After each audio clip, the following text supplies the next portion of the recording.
This is stage 4 of the Tour of Denmark, and I must not forget to unmute myself.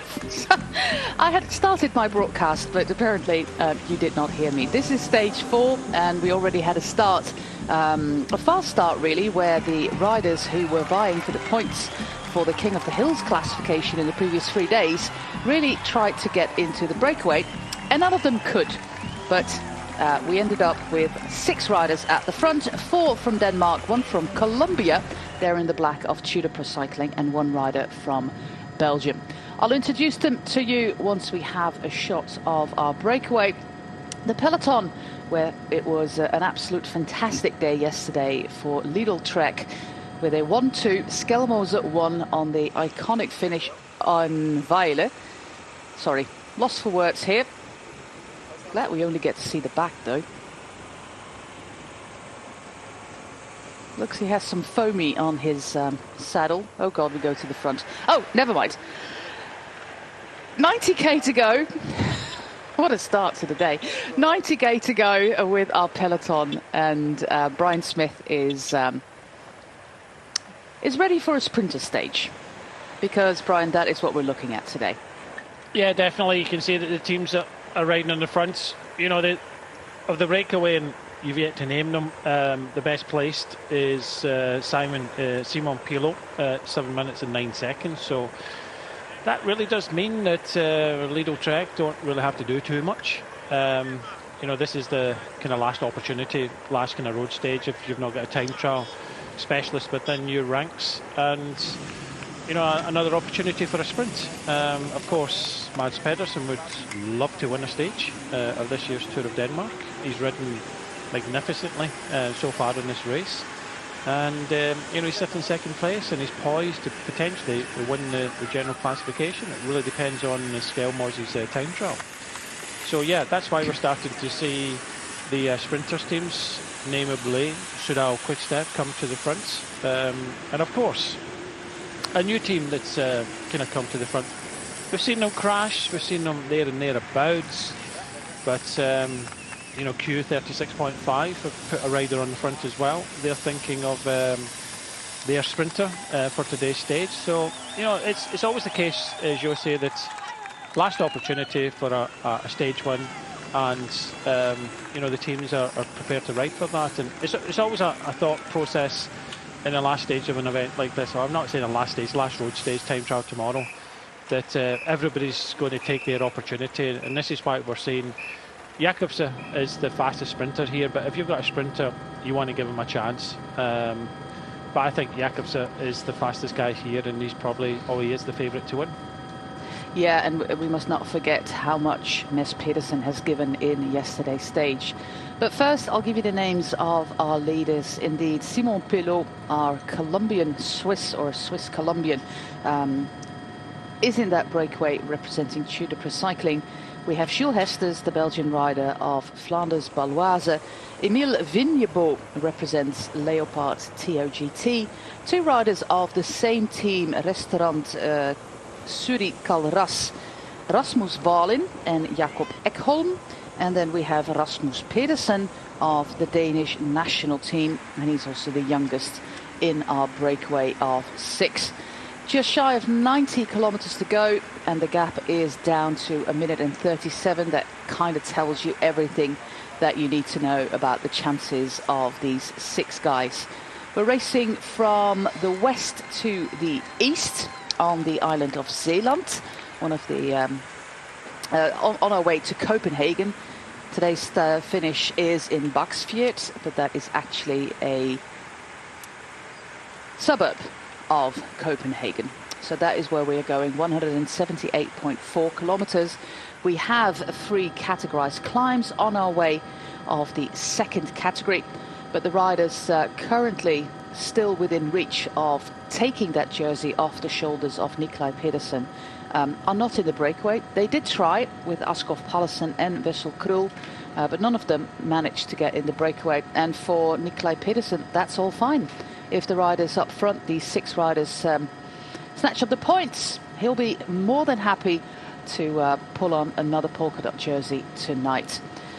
So there's just not a lot to win at the front apart from that 100-kilometer sprint that is coming up imminently. That will give you 150 euros towards the team's finances, but other than that, sprint. And Brian, contrary to previous days, we also don't have a very challenging finish circuit. It's short, 4.8 kilometers only. We've got to do it 3 times, but we don't have the hills like we had yesterday.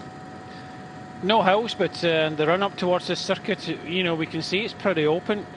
Previous shots that weren't broadcasted was, over some bridges. Again, if the wind was coming in the right direction and blowing a little bit harder, then it would have caused a little bit of concern, and we might have seen some action from some of the teams. But when teams like, Q36.5 looks as if Uno X are prepared to ride, Warren's call, I think he's looking potentially for bonus seconds as well to try and kind of cut that gap a little bit. So they're prepared to ride as well as Soudal Quick-Step. I still believe that Jakobsen is the fastest, but you never know in a small kind of tight circuits, 4.8 kilometres in length.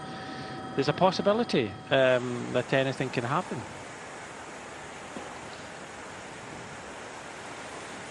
Our 4 jerseys all in the peloton. Matthias Skjelmose wears the blue leaders jersey. We have Mads Pedersen in the green points jersey, the same shade of green as we saw in the Tour de France this year for the first time. Nikolaj Pedersen wears a white jersey with some blue polka dots on them. And we have Kasper Andersen of the national team of Denmark, who is our best young rider. Kasper Andersen is 21 and normally races for the Hagens Berman Action Team, where we have some really big talent, the team of Axel Merckx and Koos Moerenhout, delivering some big riders to, for example, UAE with Jan Christen and Antonio Morgado, the Portuguese rider with the moustache. Both of them are going to step up to the Team UAE Emirates, who for next year will also have a talent team, an under-23 squad, and they're also very busy on the transfer market to get some riders for that team as well. Q36.5, they started here with Jack Bauer, Tom de Vriend, Ludvigsson, Moschetti, Parisini, Sainok and Sikowski. We lost Tom de Vriend, he didn't finish stage 2.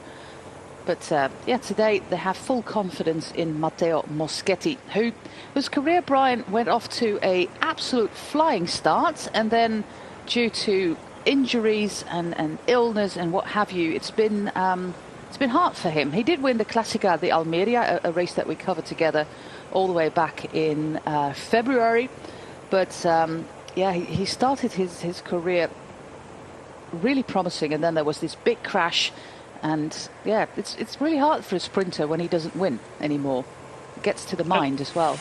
And it's very hard to win as well. It's not easy being a sprinter. That every time there's a bunch of sprints, you get classed, and there only one sprinter can win, and everybody else, not about placing, everybody else loses in their minds. So it is all about winning, and the cycling is not a kind of winning sport, if I can say that correctly, that you don't win all the time, maybe unlike maybe some other sports.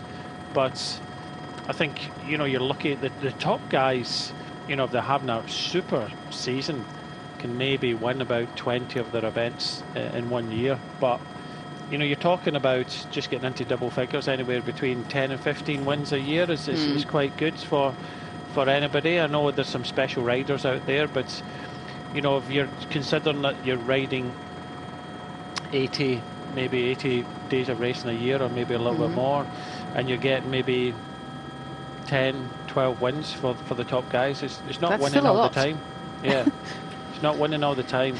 But considering, that every bunch sprint that you're in, that you get a chance of winning, and that's what you only ask for. And like you say, in Almeria, it was about, it was a very good win for Q36.5, and against the riders that were there. So they're hoping that he can pull something out. He hasn't featured so far. I think it's just been maybe a little bit too hilly for him in these kind of finishing circuits. But definitely today. It looks like Warner's called as well. Is interested. I said it just a moment ago about potentially he maybe think he needs some bonuses if he wants to try and win. It was just heartbreak for him yesterday when he punctured in that finishing circuit. I still believe he would have been probably sitting in third place. I don't think he could have done much about the combination of Mads Pedersen and Skelmos yesterday, but let's see. But Joseph Cherney is the man on the front for Soudal Quick-Step. He's got a good time trial. He'll be hoping to do something tomorrow. Jack Bauer is the person that crashed yesterday, now riding at the front for Q36.5, and I'm just going to say Hansen because he keeps on changing his name, Hansen Leth or whatever he's called. Yeah. Lasse Norman Hansen is his name, but I think it's Lasse Norman Hansen Leth. Yeah, I think it is. It's riding for a world champion on the track is riding for Uno X. It's what in Denmark as a kid you get the name of your mother and your father, but then if you get married you can take the name of your wife/husband as well. Look at the Mikkel Bjerg and Emma Norsgaard Bjerg, sometimes showing up still as Emma Norsgaard Bjerg Jørgensen. It's sometimes very confusing, but I've been told that in Denmark you usually choose the name that is easier to remember, I think. If you look, for example, at Mathias Skelmose, Skelmose Jensen, if you have Mathias Jensen, there's probably at least 924 of those in Denmark, so Skelmose is a little bit more, I wouldn't say exotic, but it sets you apart a little bit better. But I wanted to go to that top 10. Skelmose leads. He's got 10 seconds on Mads Pedersen. In the case of Mads Pedersen, I have no idea what his second name is. So it also depends. Magnus Kort is in third place, 49 seconds down. Nicolas Conchi at 56. Florian Vermeers at 59, or 101 actually. 101. Alexander Kamp is at 101. Then in seventh place we find Søren Werenskjold, 1 minute and 9 seconds down on Skelmose. Tom Squinch, he went from place number 37 to 8 yesterday. So Lidl Trek have 3 riders in the top 8. Christian Sparaglia is 9th at the moment. And then we have Brent van Moer of Lotto Destiny in 10th place. So that is the situation at the moment. Pedersen is closest to Skelmose. The time trial tomorrow will decide. But yeah, if Pedersen would win the stage today and gets 10 bonus seconds, he might as well take the leader's jersey before tomorrow's stage.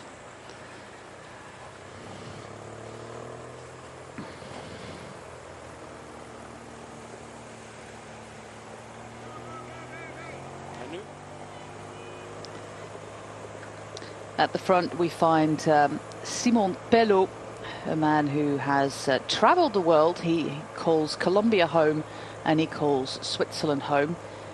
He started all the way back in 2012, spent time at IAM Cycling, that fantastic jersey that they had. 2 years with Team Illuminate, that was in the US. And then Androni Giocattoli spent a year at Trek Segafredo and now has signed a two-year contract with the team of Fabio Cancellara, who have seriously reinforced themselves for next year. They have Alberto Danese, who won the sprint yesterday in the Arctic Race of Norway. Alexander Krieger, Marius Meyerhofer, the winner of the Cadel Evans Classic. Michael Storer is coming over, the Australian rider, Florian Stork and Matteo Trentin. So 6 new transfers for the Tudor Pro Cycling team, building on the riders that they already have. Talented riders like Yanis Voisard, for example, Arvid de Klein, the sprinter. Really big impression yesterday also from the national champion, Jakob Eriksson and Alexander Kamp. So a team with ambition to grow, and next year they want to do a Grand Tour. I think the Giro d'Italia is the most probable option for them, because I think the Tour de France organisers were pretty pleased with Uno X this year. And normally they don't give out wildcards for one race only. You always get a second one. Well, let's be honest here. TISO are the timing mechanism for the ASO events, and Tudor got a relationship with RCS, so it does make sense. You know, money does talk, of course. So it does look as if the Giro d'Italia is on the cards, and they've got a good enough team to be able to do that. Matteo Trentin is a rider that you know, is well known as well. So in Italy, so it looks good for them. And you know, Fabio Cancellara very much part of this team, and you know, helping to kind of lobby. So it does look good for them to ride the Giro d'Italia. But yeah, Uno X riding well in this race. They had a difficult Tour de France, but you know, they were coming good towards the end and finding their way. I know what it's like going into a kind of first Tour de France, and you know, we talked about Cofidis not having a win for many years. I get laughed at, to be honest with you, when we went in there for MTN, the first African team, and you know, we were kind of lobbying to get in the Tour de France, and you know, we set our goals out. We told them the goals, and we said we wanted to win a stage. That was one of the goals, and we pretty much, they kind of laughed at us and said, you know, there are teams here that have come here for years and years and never won a stage. So when I was sprinting for that, if I can interrupt you, when I was sprinting for that intermediate 100 kilometer point, 150 euros there for the rider with number 172, that is Rasmus Wallin. He is going to Uno X next year, and I don't know if that was in your first year. I don't think it was the first year of MTN Quebec, but one of the best stages that I ever got to commentate on in the Tour de France was that one by Stephen Cummings. We just had the 100k sprint. Yeah, it's not 100,000 euros that you get for it, just 150. But Rasmus Wallin won it. We've talked about this before, Brian, that if you're 22 and you don't have the results, it's really hard to step up towards the highest level. But this man is going to do it.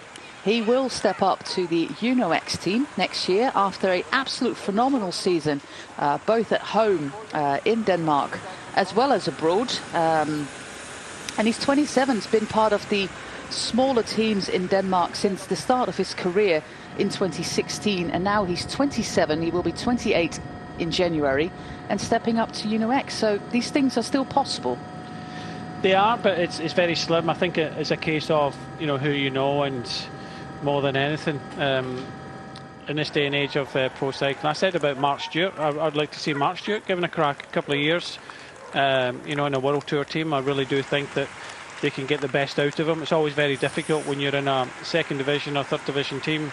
You don't have the same, you know, backup setup. You don't have this kind of same races. There is a huge difference when you ride 80 days of racing at World Tour per year. That just gives you such great condition. You know, you're riding at higher speeds the whole time. You know what I mean? And then you ride smaller races where the average speed is, you know, maybe 1-2 kilometers an hour further down, and so that's significant in races, really significant. So, you know, to be able to go up there and ride with the top level does give you really good conditioning. And I say this to everybody that kind of starts the year. If you want results, and you only have to look at a lot of the teams I've been involved with, it's a lot of the time we get results early part of the season because everybody's not coming off racing or previous racing. They're coming off the, you know, they're training through the winter. Many of the kind of top riders have got eyes on the big goal towards July, and so, you know, it's a chance to get some good results. And I tell you what, if you get good results at the start of the year, it builds confidence. I think every year there's a poll out there to see who's going to be the last World Tour team not to win, or to win. The last World Tour to win. I think it was actually opposite the Koning this year, and was it? I think it was. They had a really, it wasn't bad, but a really slow start to the season, and I think it was actually them being the last World Tour team. But maybe somebody on the internet knows that and can chime in and let us know on Twitter. My name is Jose Bain TV JOSEBENTV. Yeah, well, their season really turned around well with Milan-San Remo and Paris-Roubaix and 4 stages in the Tour de France and a world title and all these things that they've won so far at the Alpecin-Deceuninck HQ. Also important to mention about the wildcards that we just discussed. Normally, wildcards tend to go to the Spanish, French or Italian teams, but there will be a new rule in place in the near future that the team actually has to be in the top something of the UCI ranking. And if you look at, I think it was actually Corratec Selle Italia this year, they were way outside the top rankings of the pro teams, yet they got themselves an invitation to the Giro for the fact, of course, that they are an Italian team. That loophole, that road will be closed off in the near future. I think it's 2025, but that is something that the UCI doesn't want anymore. Yeah, it's down to the team ranking now. So, you know, that's where Alpecin-Deceuninck got all the invitation last year. They were top of the leaderboard in the second division team, so they automatically got the opportunity. Lotto Destiny are up there as well this year, and they decided not to go to the is it the Giro d'Italia this year? Yep. So they decided not to go.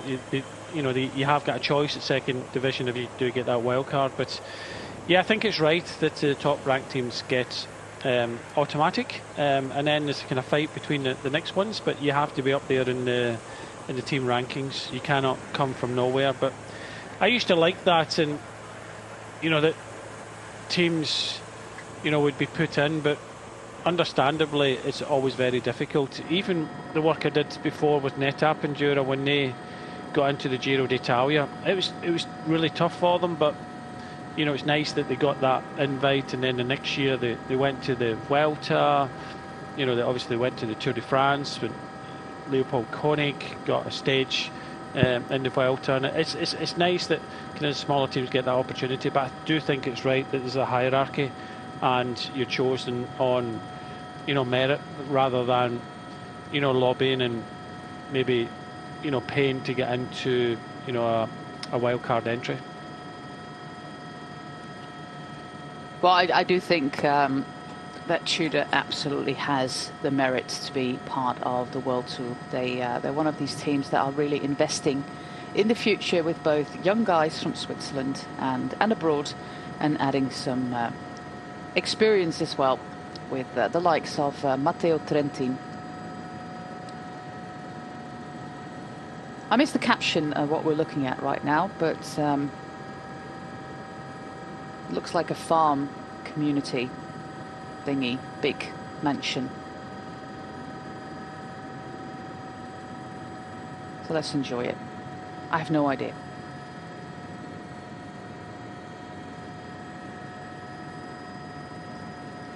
I do like the house, Brian, but all the industrial and agricultural activity around it is maybe less my thing.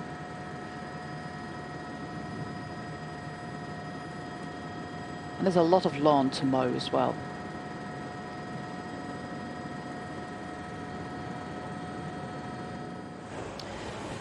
Back to the racing here with Joseph Czerny, with Jack Bauer and the entire team of Uno-X. Of course, we have Søren Werenskjold there, who is of course a contender for today's win. But if we look at today's finish, it looks like to be one for the pure speed sprinters. It will be a little while before we end up on the circuit. We still have 2 climbs to go. They are super short. They are 300 meters at 4.7% and 300 meters at 4.3%. The kind of climbs that I like.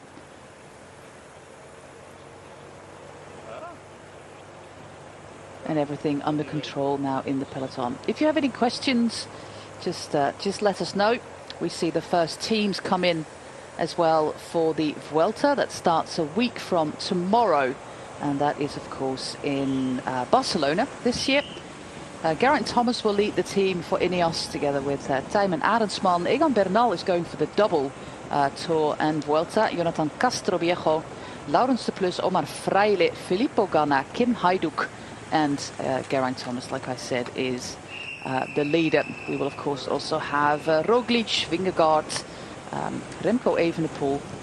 Rumours are getting, well, the rumour mill is in complete overdrive at the moment around Remco Evenepoel, around Quickstep, around Ineos. And I find it remarkable, Brian, that a lot of riders are actually leaving Ineos and we haven't seen any new signings. But then I read somewhere that last year Ineos only announced their signings from mid-September. So it's not that they are particularly late with announcing new riders. They've done it before and done it later. Yeah, they'll just announce them when they came. Just to give you some information on that place we just saw, it was Svanholm, which is an eco-village. Ah. Well, the day that you give me the tourist information, Brian, is a good day. Thanks for that. This is Jakob Ekholm. He was part of Trek Segafredo last year, together with the man in black there, with Simon Pelot. Still racing his old bike there, the Trek. The other riders are Rasmus Wallin, 27-year-old from Denmark, Emil Vignebo of the Leopards TOGT team, currently at the lead of this peloton. Jules Hesters in the yellow and blue of Flanders Baloise. We saw him in the elimination race on the track in Glasgow. And Rasmus Pedersen, and I still haven't been able to find out if that is the Rasmus Pedersen of the Gold Team Pursuits, because yeah, Rasmus Pedersen is kind of a common name. So I've reached out to some of my friends in Denmark, but haven't got a reply just yet. And Brian, we're also having a headwind today. Or am I looking at my maps wrong again? No, you're looking at it right. It's an easterly, 20 kilometres an hour. So we got a little bit of a kind of headwind. You see the shape of the peloton just, you know, kind of head cross a little bit. But it's just a kind of easy, ozy day. Maybe not the perfect day, as you say, to be in the breakaway. Of course, headwinds is never a good scenario when you're out front. But you know, the peloton of just allowing them to sit out there about a minute and a half. Still a long way to go in this stage. 71 kilometres, and you know, everybody's expecting a sprint at the end.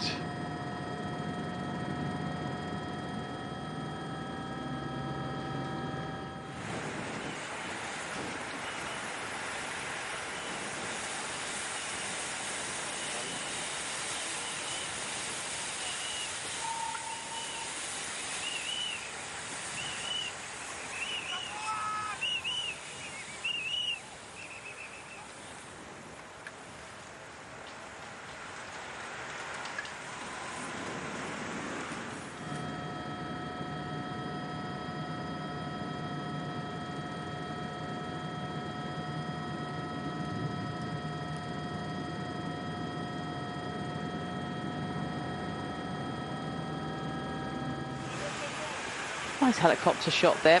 Here we have Simon Pelot, and somebody who is trying to keep up with the peloton, or with the breakaway. Doing a pretty good job at it, actually. But it's about doing that for 178.4 kilometers and not just 1 kilometer. That makes all the difference. So he's already given up.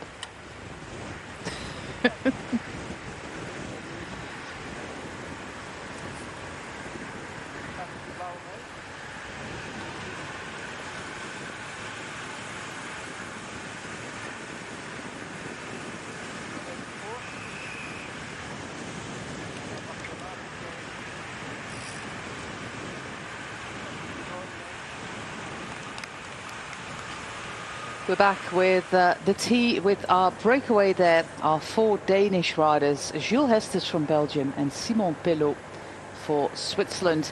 And the situation at the front of the peloton with just 70 kilometers to go is the same, with Joseph Czerny, with Jack Bauer and with Lasse Norman Leth Hansen. Those are the 3 riders currently keeping our breakaway under control. We've got a headwind, Brian, and we've got a sprinter stage on our hand. It's the most ungrateful day to be in a breakaway. And there's absolutely nothing to get. It's not a day one of a stage race where you can go for a mountain jersey. There's nothing in it for the guys at the front. So why did they do it?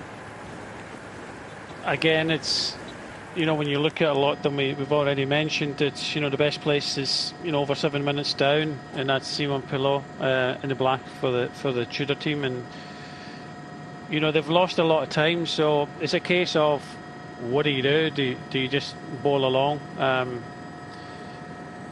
you know, get to the finish? And you know, everybody wants to kind of show their face, get their name mentioned, get themselves on TV, and I think it's just a case of that. They've not been able to do it in maybe some of the harder stages, but definitely in this stage, not the most difficult of routes. So you know, they've decided that they want to get themselves in that breakaway.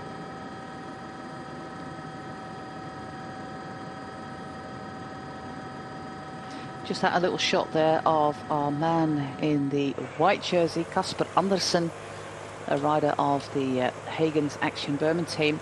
This is a national team of Denmark with Julius Johansson. We've seen him before, of the Intermarché 1T team. Casper Andersen, part of the Hagens Berman Action team. How does that work?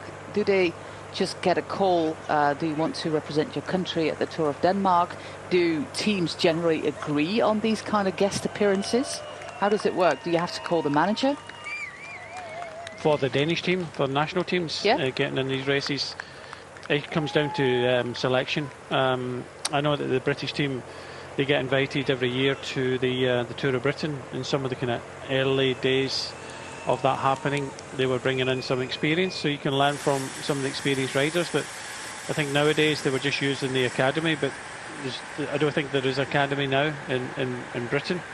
So it's just about team selection. So it's a case of, you know, whoever it is. I don't know who it is in Denmark, does it? Of course, it's Mark Brammer, it does it, the ex-pro bike rider, it does it in the UK. So he'll just kind of select a team. If they can get national teams in certain races, he'll just look at what he thinks is best. And I always do think if you've got radio communication and you're a kind of ex-bike rider, you've got that experience, you don't really, it's nice to have a road captain. And I heard just recently that Fabio Fellini is coming back to Lido Trek to do that. Yep. And that kind of stood out for me, that you're bringing back a road captain, which is important in a lot of the big races, because a lot of people don't understand that although you get radio communication, you're in that team car. Your pictures are delayed, possibly about up to 40 seconds, and that's significant. So you need someone in the peloton. I've had riders like Tyler Farrar and various other people that they would get, and that's significant. So you're getting information real time before you hear it on Radio 2, or you see it in your screens in your car, if the screens in the car are working. So it's very important, that kind of road captain thing is talking to the riders, giving riders, and you see them happening all the time. See, when attacks go and groups are going, you see riders communicating all the time. That's back to the, you know, HQ in the car. That's the hub of, you know, what happens next. Because in the past, you would you go down the road and the brake would get a minute, and that information is fed back to the team cars, and then you decide. Nowadays it happens very quickly, and that comes to the aid of, you know, the team captain giving numbers, giving names, you know, who's in the break, what's happening, and you can nip things in the bud a lot quicker nowadays than you did in the past. So, you know, road captain can be important, but not a necessity if you're getting information from the riders that are riding, especially the ones in the front watching the attacks go. As long as you've got experience in the car, I think that happens. I'm all for national teams, especially in kind of races like this, give a lot of the kind of youngsters that opportunity to race at this level. But it means that they are not available to race for their own team for a week. Is that just a gentleman's agreement, or how? Because I can imagine that it's a very busy week of racing, that somebody like Julius Johansson or Alexander Solby, who's part of the Bingo Wallonie-Bruxelles team, he could have also has raced with his team in Belgium this weekend. It's a case where if you want to, you may get in contact with a selector You might get the opportunity from the selector for your country to say, do you want to ride, and then it's up to you. You get paid by your trade team, so it's up to you to ask that is it okay for them to ride. And normally, because we see this quite often, that we see Italians, and I think it comes back on the fact that in the past the Italian team at the World Championships, because it's the only time they can ride together. Now they've got the Europeans, but they didn't always work well together. There was always kind of splits in the camp, so and they never produced that kind of world title that I think they could have in the past, but they didn't. So they decided quite recently, actually, over the last few years, to have a kind of national team in races, so that the riders get used to riding as a team when they ride like a big race like the World Championships or the Europeans. Yeah, I remember them racing, for example, the Tour of Sicily with the likes of Damiano Caruso, who is from Sicily. His own team was not racing there, and well, he won in the jersey of the national team.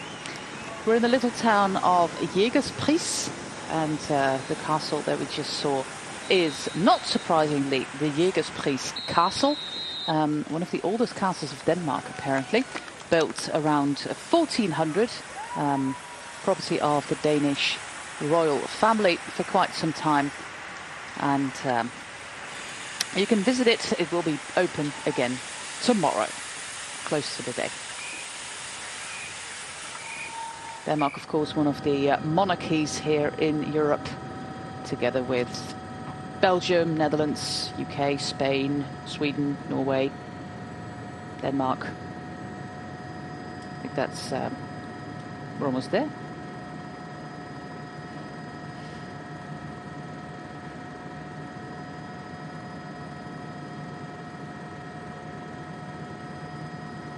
A lot of these royal families all started with one guy from the town of Pau, all the way back in Napoleon's times. Because there was a time that the Swedish king didn't have an heir, and Sweden had close relations with Napoleon's France. And Napoleon, yeah, well, I still have a guy in the army. He's called Bernadotte. He's a good guy. He could be your king.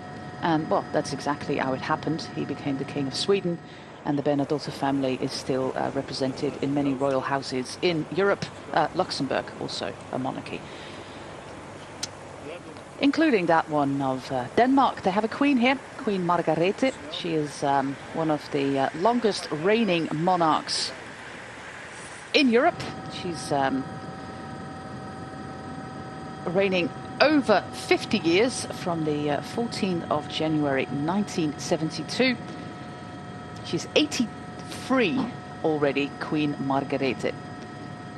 And last year, when the Tour de France started in Copenhagen, her son, the Crown Prince, was there to hand out the first yellow jersey to Yves Lampaert.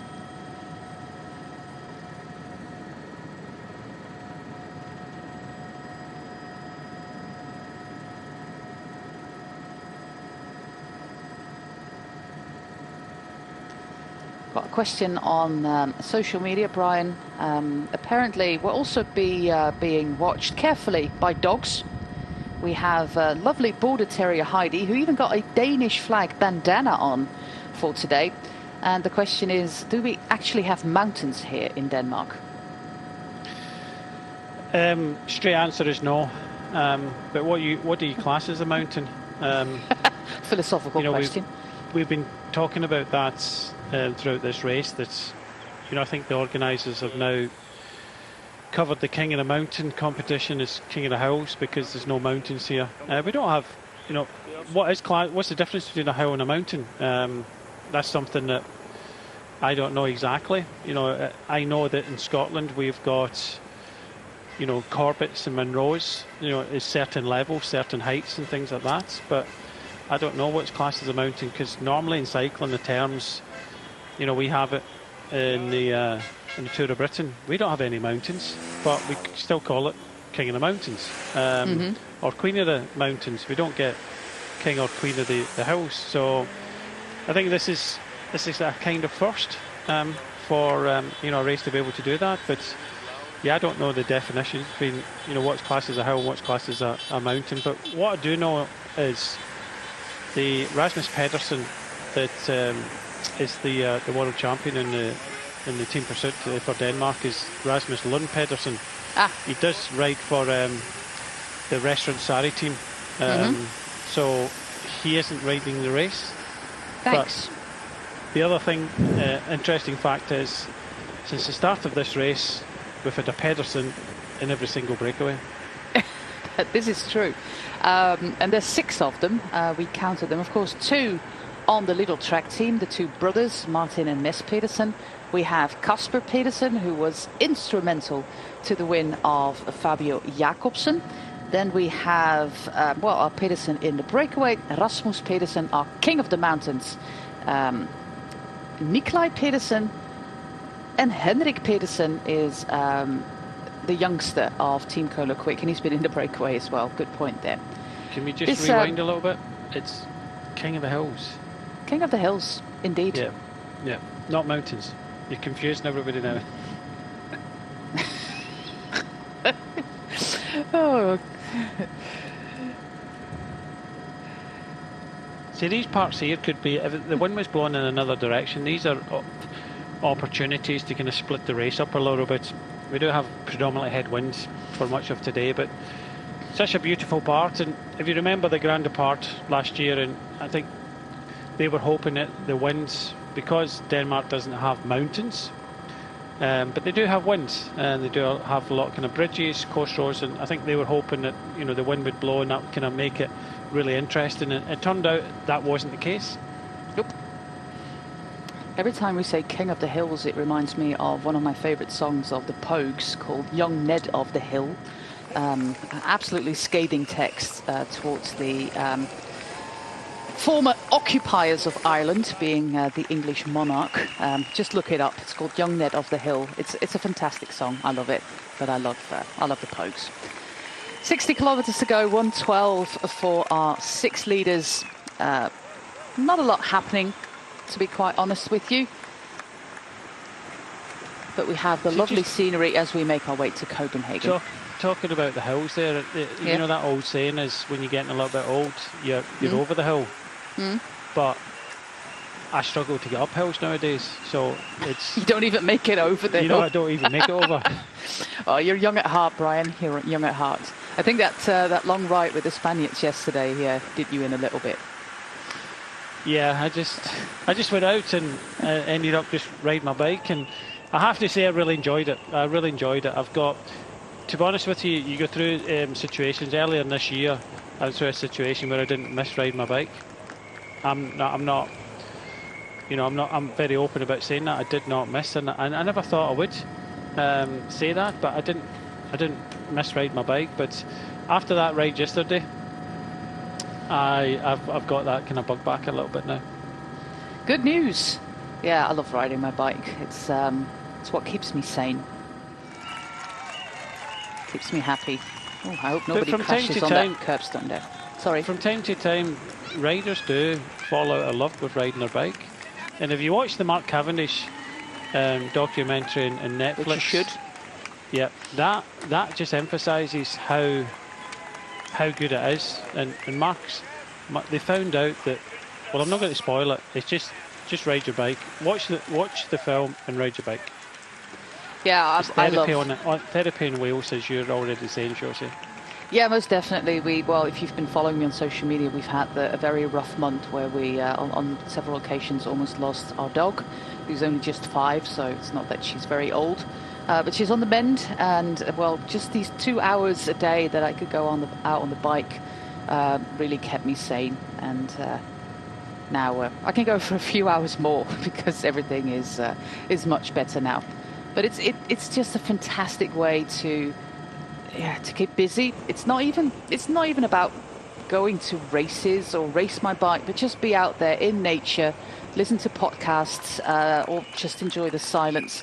Bauke Mollema once told me that he thinks of the shopping lists that he needs to make, or he needs to do, or the kind of chores that he still needs to do at home, while he does 4, 5, 6 hour trainings north of Nice and Monaco, where they live. So, yeah, just be there with your own, hear the whoosh of the wheels, and yeah, just be happy. That's what the bike can bring me, and I don't go very fast, but it doesn't really matter. Magnus Backstedt once told me, it doesn't matter how fast you get to the top of the mountain, we all get there eventually. Or over the hill. But yeah, coming from Scotland a lot of the times, especially riding in kind of winter and things like that, that's why, you know, I like running, because you can just pull on gear and, you know, you're out the door. Okay, you don't go as far, but I'm normally knackered after putting my overshoes on.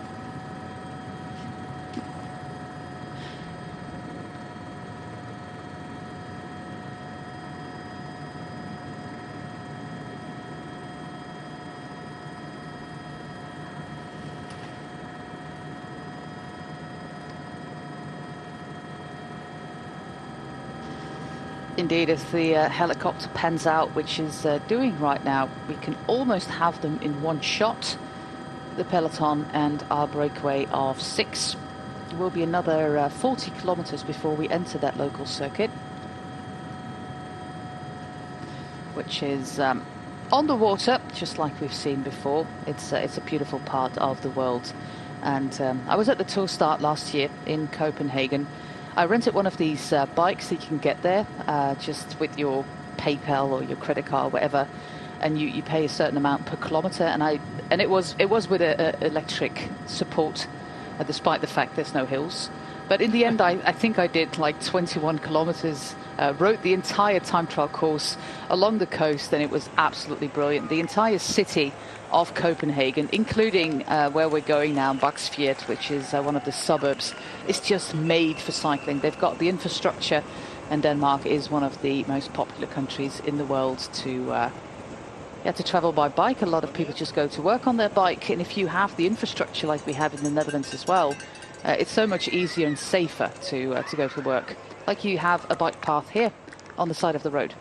No, 100%. I just mentioned that, you know, sometimes, you know, I don't get that urge, especially over the last few months of, you know, going out on the bike. And a lot of that has got to do with the traffic. It's just all the time. Where I live in the, you know, Bromley, just in the southeast of, you know, London area. And I never think about going into London and riding my bike.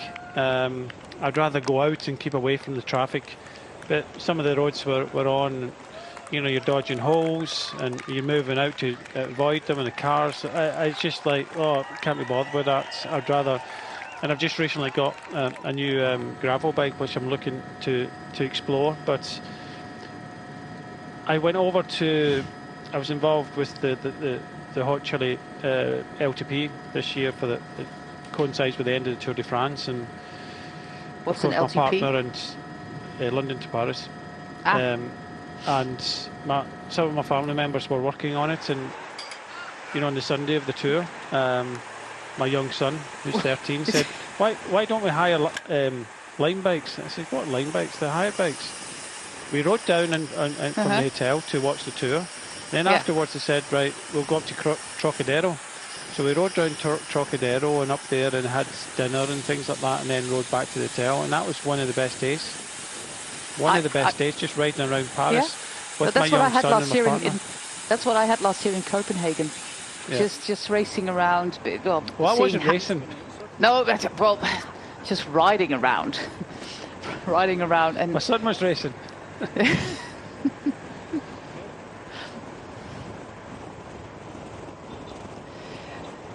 We're back here, 56 kilometers to go. It's indicated that we are on a gigantic 5-kilometer long climb.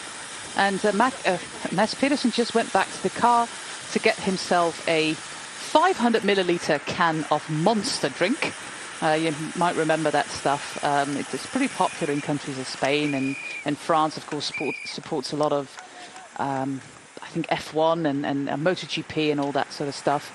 It has a lot of caffeine in it. It's sickly sweet, and he just downed a 500 ml can as if it was nothing.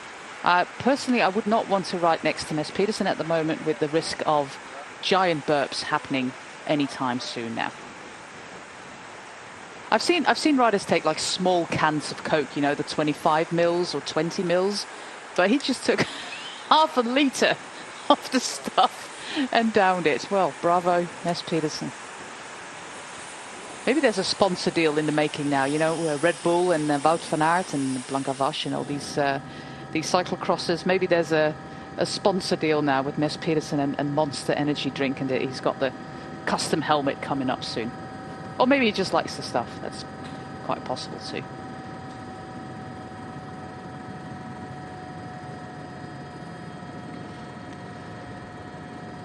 It's the same riders at the front still with Jack Bauer. Was it Jack Bauer, Brian, who almost won a Tour de France stage one day? Yes. That was him. Oh, that was a heartbreaking moment. I think it was my first Tour de France. Was it? Who was he with? Was he with a Swiss rider? Was it Elminger or something like that? Oh, Biel-Kadri? Wasn't that the stage with Biel-Kadri? Might be, yeah. I know Jack, because I know Jack. Because I remember when I was looking at, I was tipped off about this New Zealand guy, you know, winning kermesses. And anybody that comes halfway around the world, you know, is winning races in Belgium. Because it's not easy, because obviously if you've not ridden Belgian kermesses, and some of these kind of amateur races, there's a bit of a mafia going on. So it's very difficult to win them. But he won, I think, about 6. So I was involved with the team at the time, and I looked at him, got into contact with him and signed him up. He then went and won the New Zealand, the Kiwi Road Race Championships. And I was like rubbing my hands. So he came over and rode with us. This was with Endura. And he landed at Stephen Roche's hotel with a pair of, is it Havanas? Yeah, the slippers. Slipper, yeah, and a guitar on his back. And, very bohemian, yeah. Yeah, just a couple of bags, and I was like, okay then, right, cool. We just got on, so we started the Tour of Meds, and it was crosswinds at the start. Movistar put it all in the gutter, and after a few miles he ended up in a ditch in the local hospital, and I went, oh, what a start. But yeah, he went on to do very well, but he was very ambitious, I remember, because I was trying to teach him as much as I could to help him develop, but he had eyes solely on going to the World Tour, and he's had a tremendous career. He doesn't win all the time, but he's a rider that always finds a team. Very, very strong rider, whether he rides in the front, whether he's part of, you know, a Grand Tour team, you know. And the fact is, he's such a likeable lad, and in any team, having people like that just adds to the ambience of the whole team, because you have to get on, and you don't. It's a relationship. You in a team, you don't get on with everybody. Sometimes you have to put up with everybody. And again, go back to that documentary, how the Mark Cavendish and Bernie Eisel got on, but how Mark Renshaw and Cavendish got on. It would be like two. They say in Scotland, 2 wee sweetie wives. They would be, you know, at each other all the time. And I think Bernie Eisel used to room. The bromance was Bernie Eisel. He wasn't a lead out man. He was the person before that, the kind of position person. But Mark Renshaw, they used to just like argue. If you saw it from the outside, it was like arguing, but they weren't. It was just that relationship they've got. It was fascinating. Here's your hill. Yeah. Well, they just indicated that it was a 5-kilometre climb. I think the TV director was just taking the mickey here. But this is a 300-metre climb at 4.7%. There's 6 points on offer there. The first climb went to Emile Vignebo, who's also leading at the moment. But none of these riders are a threat to the others. None of these riders are a threat to our leader in that classification, called Nicolai Pedersen.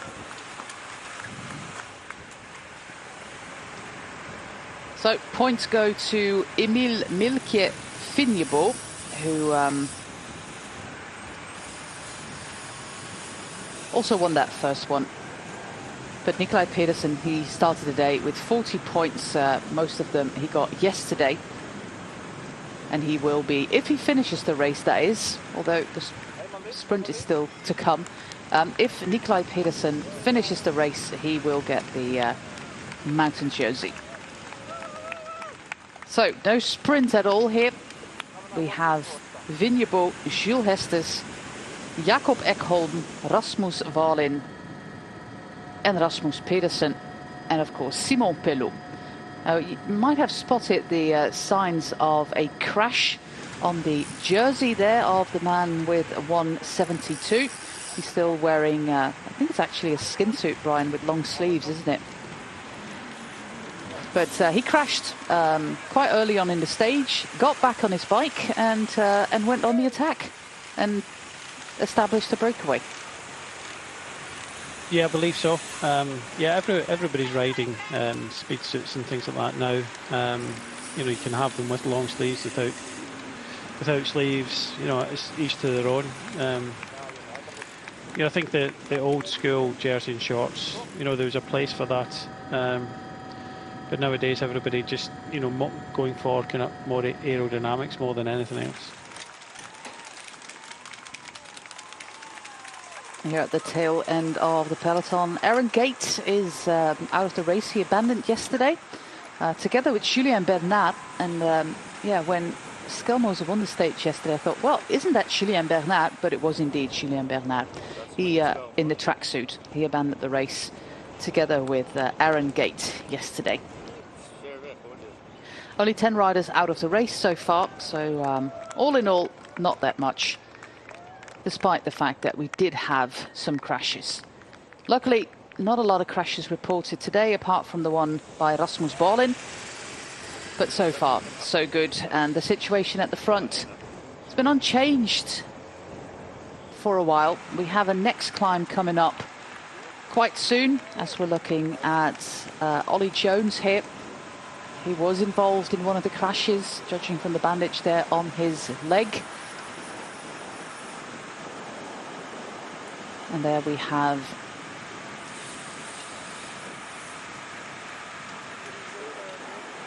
our king of the mountains, Nikolai Pedersen.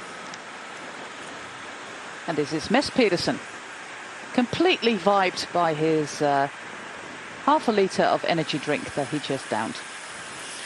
It's He's another ready. thing you look at, Josie, when you're, you know, it's not always good to kind of ride round the back, but, you know, I used to do it a little bit, but when you look around you and there's, you know, some top riders there, like Mads Pedersen and that, you know, there won't be any panic because his team's up towards the front.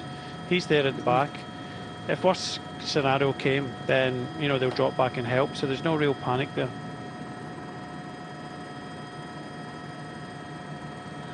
Olstuke is our next village. So we're going underneath the railway bridge. Denmark also has a magnificent system of trains, and around Copenhagen you have a metro system, which is absolutely fantastic. And good coffee. They also have good coffee.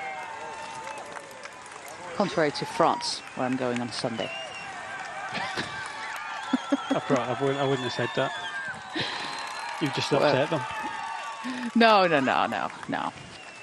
We're going to the middle of nowhere. There's no fancy coffee bar or whatever in the near. It's just us and soluble coffee and hot water.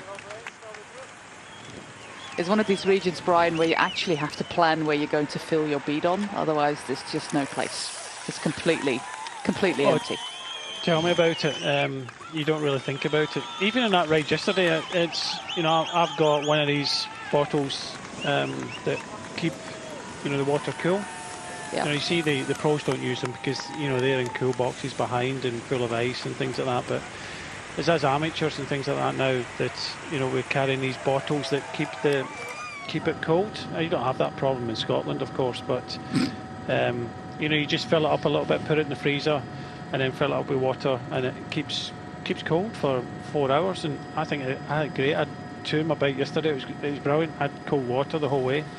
But you're right, I lived also in Arizona for a couple of years as well, and there's 2 places where you can get water because there's nothing out there. Yeah. Otherwise, you're riding in, you know, town and things like that, so you don't want to. So there's 2 places, cemeteries, Yeah. and golf courses. Golf And courses. That's a good golf one. courses. Yeah. Yeah. So in one of the situations where I was there, I stopped at the golf course to get water. And it was so hot. I was like running the water, you know, on my neck and, you know, trying to cool down and things like that. And I was like so, you know, focused on doing this that when I kind of stood up and looked around, there's 4 women just watching me as if I was a monster. An alien. What are you doing? They're playing golf with the caps on and things like that, and their wee, you know, golf buggies and things like that. Saying, "Who's this mad Scotsman throwing, you know, water all over themselves?" And then the other one, because obviously that was the case. So the other one, I went to the cemetery where there's water there, and I was just walking in with the bike as 2 guys were walking out with a bag. And I said, "Well, what's happening here?" He said, "A couple of rattlesnakes just near the water hole, so we're just getting rid of it." So if it had been faster, you know, I might have turned out to, you know, a couple of rattlesnakes stopping me from getting cold water. Well, this is one clip on Instagram or TikTok, but I'm not on TikTok, so I usually see these things 2 weeks later on Instagram, where this woman on a bike just sees an alligator that is, well, not in Arizona, because they don't have alligators there, but she just go like around the alligator and continues her way. And I've got friends in Australia, and it's like, oh yeah, I saw this animal on my ride today. It's like, I would never ever go on a ride anymore if that was lurking somewhere.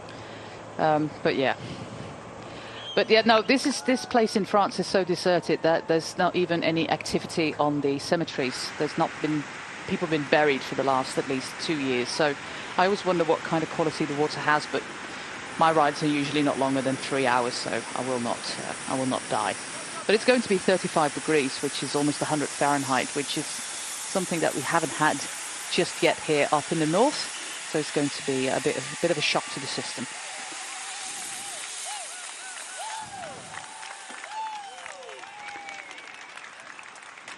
A lot of people here as we are making our way to the next King of the Hills. And with the next climb, it's the perfect moniker because it's 300 meters, 4.3% average, and our breakaway are almost there. That is the last categorized climb of this year's Post Rund Denmark, Tour of Denmark. So we have a nice little view here on the peloton. Ricardo Luca.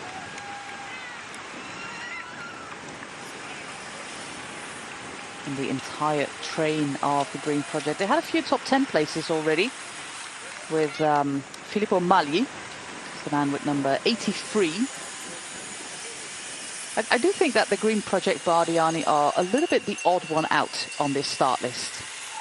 But many of these teams are going to Hamburg on Sunday to a race called the Baimer Classic. And Hamburg, of course, being in the north of Germany, not really that far from Denmark. A lot of riders are going there, a lot of teams going there. Mess Pedersen, for example, is also racing on Sunday in Hamburg, a race that you can watch here as well.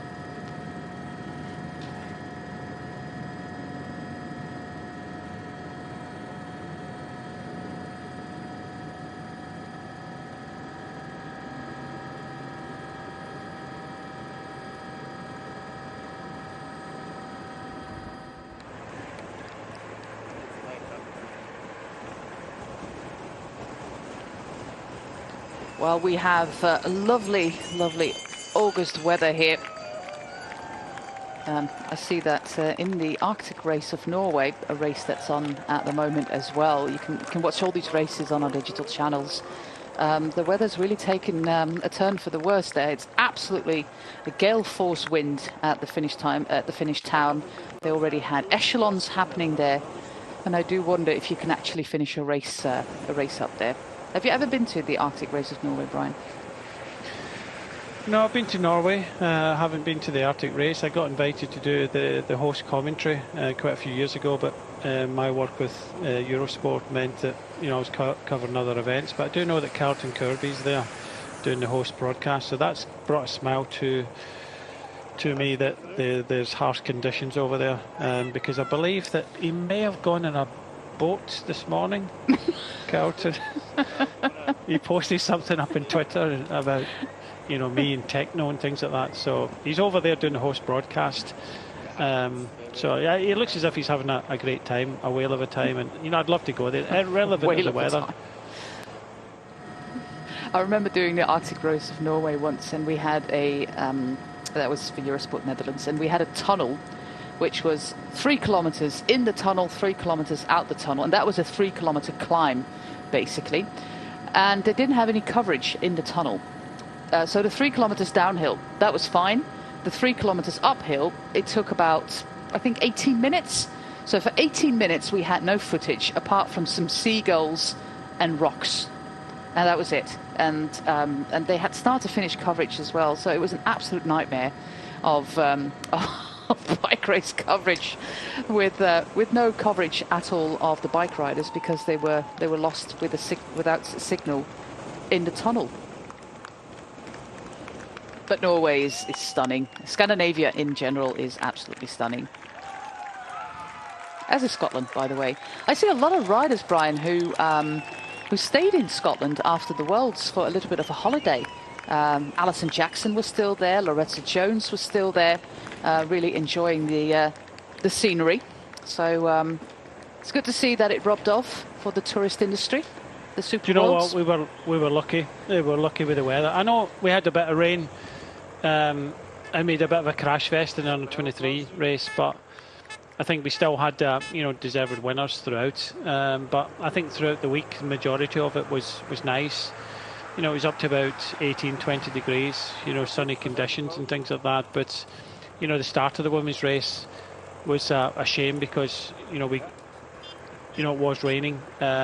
Under 23 at Loch Lomond, we just kind of lost the vistas because there's some Munros around there, and you can see for miles. So unfortunately, we never saw that. But look, I've said it all along. Glasgow is possibly, I've travelled a bit the world. That I'm not from Glasgow at all. I'm from Paisley. So the big difference. I'm a Paisley buddy. I'm not a Ouija. You can tell me anything. I have no idea. So I'm not from Glasgow, but I think Glasgow is one of the friendliest cities in the world, and I think that shone through for everybody that went there. But it's just, I think, the whole atmosphere. I think it was more of a kind of games atmosphere than anything else. There wasn't just kind of road enthusiasts there. There was kind of mountain bikers and BMXers and things like that. And it's just a case of everybody had a love for cycling, and everybody was just watching cycling and enjoying it. What I noticed was there's a lot of nations there and driven there and went there for a holiday as well.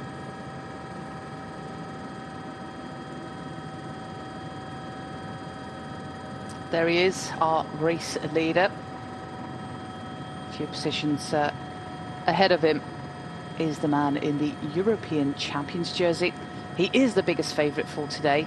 They're giving us another 2.2 kilometre. It might actually be 2.2 kilometre up until the monumental climb that we're facing of 300 metres at 4.3%. It's a bit optimistic to put a countdown on that one because I think most riders will just stay on the big ring anyways and have no idea that they just did a climb. But about friendly people in Glasgow, I was there in 2019 with my friends for a Take That concert there in the Hydro, and we had a cabbie. He drove me from the airport to the hotel, and I said, well, can you take us, like 4 women of a certain age, 40 something, for a day out to watch not the Highlands but the Lochs? And so he did. He showed up at the hotel, but he was absolutely 100% Glasgow, and I was sitting at the front of the taxi, my friends were at the back, and I could understand about 50% of what he was saying because it was and I do think I speak English rather well, but that accent was. But I could kind of deduce what he was saying, but some of the things that he said just went completely over my head. That was such a big accent that he had, but such an amazing guy, and a fantastic day off to Loch Lomond and the Trossachs. How do you say it? Trossachs? Right, Trossach? second time, Trossachs. Trossachs. Trossachs. And we had a lot of luck as well with the weather that day. And the concert was pretty good as well. What concert was it? Take That. Yeah, I went to. I was invited to a concert at Wembley, and they said. I asked who it was. They said, "Take That." I said, "I'm not really a fan," but so I went along. It's a good show. A bunch of us, yeah. And I just went because it was sociable, and I'm not that sociable. And we went. There was, I think, about 5 couples. We had a box because we knew the commercial director at the time at Wembley, and Lady Gaga come on as the lead up. That was quite good, and like you say, I thought it was brilliant. I thought it was a brilliant concert. Brilliant. I think that was the circus tour where they had the big elephant. Yeah. I saw it at Wembley. I'm not a Take That We fan. might have been there the same night, Brian. It was because I was there as well. We were front row.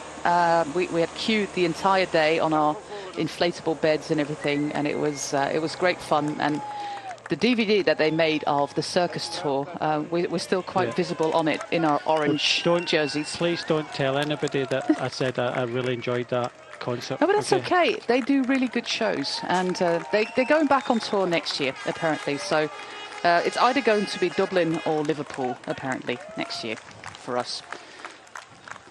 Well, this is our super big sprint, and it's already over. Yeah, they don't care. That they know that they've only got a lead of a minute and a half. If I was in this breakaway, Jose, I would just communicating with them, just do short turn at the front, just try and save as much energy as you can, and then possibly 25 kilometres to go, then put the hammer down, just race it. So now it's about just trying to kind of hang out there and try and save as much as you can.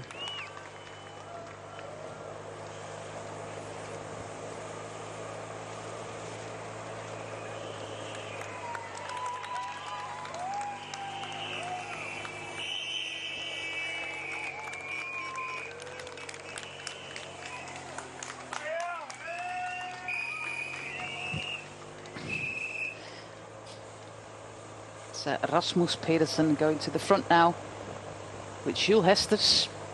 Jules Hesters, who is a track specialist from Belgium. He's 24. This year was the first Elite World Championships where he competed together with his sister, Helene. And Helene is one of the riders who came through the women's development program of the Belgian Cycling Union. I think she comes from handball, or it was gymnastics, one of the two. And they actively went on a search to find new girls. And that was a couple of years ago, way before Lotte Kopecky won everything that was there to win.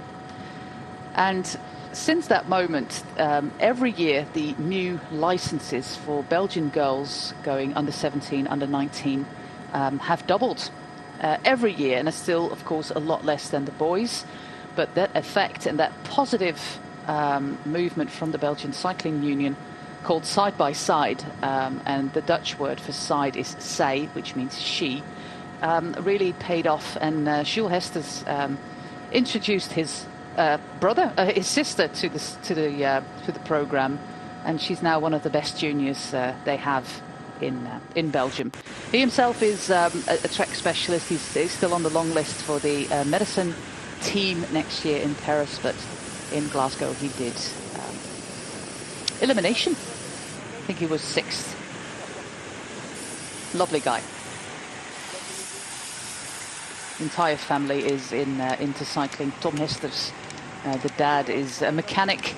You can always spot them at the Gent 6 days as well.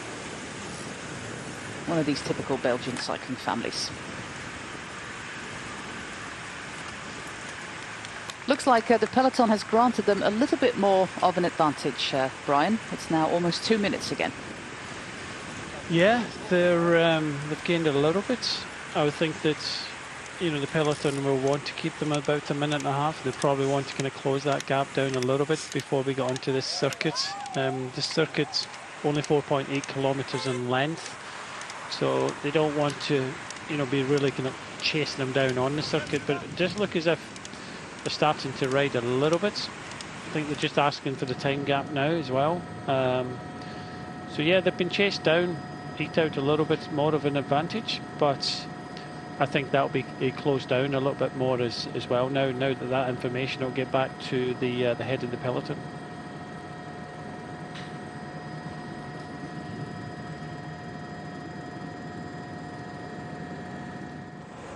So we're on our way to Baksveert, which is a town slightly to the north of Copenhagen. Gradually became integrated.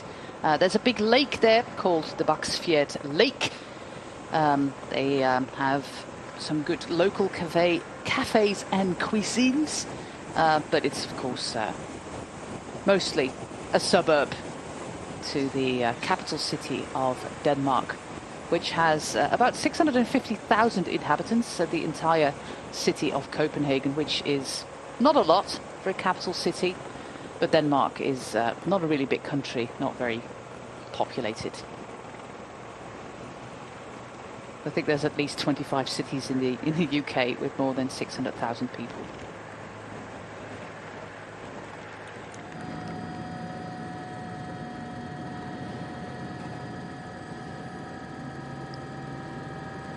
You've got a house with your own private lake there. That is pretty cool.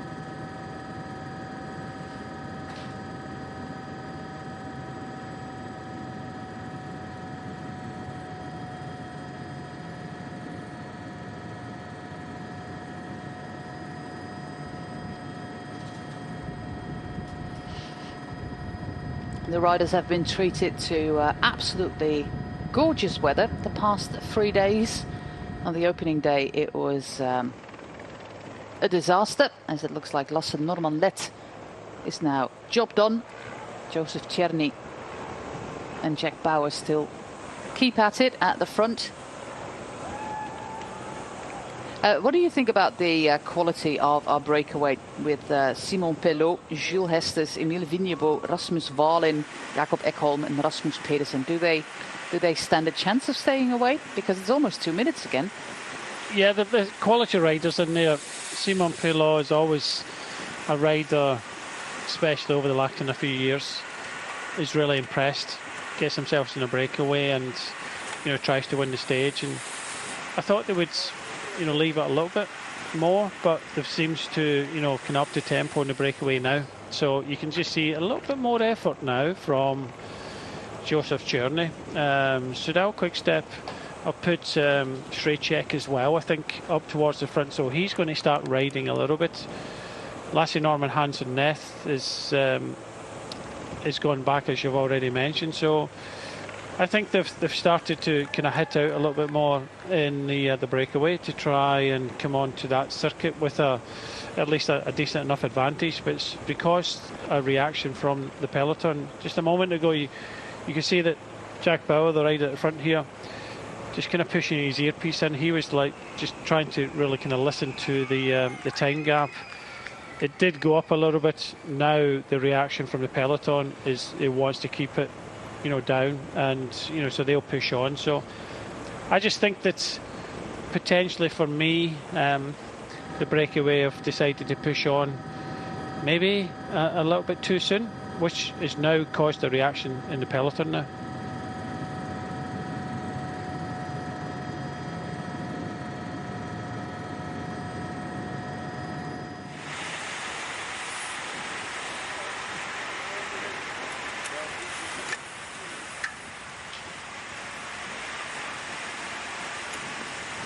Here he is, all the way at the back with Mikael Heidemann, the only German rider on the Danish team of Leopard COGT in this race, that is. Important year for him, of course, next year with the Olympics on the horizon, where the Danish Team Pursuit hope to go for gold. against the likes of Team GB, who had a little bit of a disastrous World Championships with the crash in the qualifiers, and of course the Italian team with Filippo Ganna.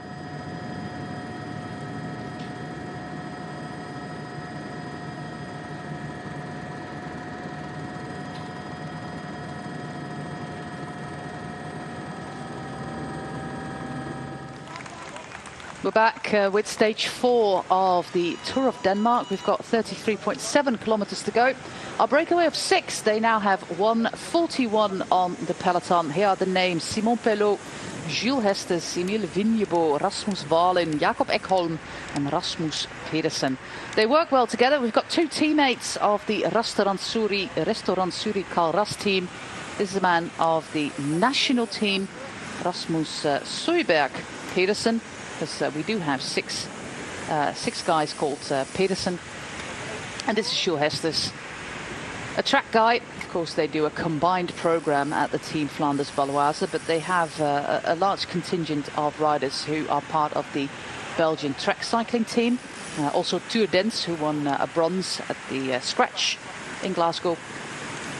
They give them a road program, but they also give them full liberty to pursue their roads, their track ambitions for the 2024 season. That starts with the European Championships mid-January in Apeldoorn, and of course the big one being the Olympics in Paris.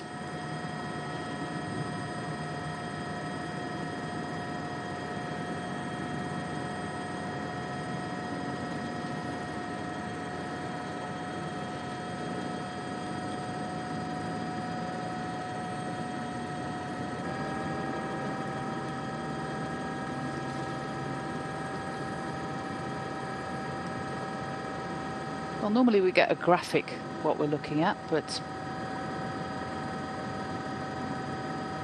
I think it's a rather big parking for not a big lake. More firepower, Brian, at the front of the peloton. Yeah, it was coming, wasn't it? Purely because you look at the speed of the peloton now, all lined out, and you know, it's caused a reaction, and that's why I think it was maybe a bit too early. You know, they really kind of pushed on, and you know, we're seeing the consequences of this. But you know, the breakaway are really pushing on now. I thought they'd wait a little bit more, but they haven't. So they're pushing on because they want to kind of really fight. They've been saving their energy throughout the stage. They know they were given a tight leash anyway, but that's caused a reaction now at the head of the peloton, and it's now full-on racing all the way in towards this finishing circuit.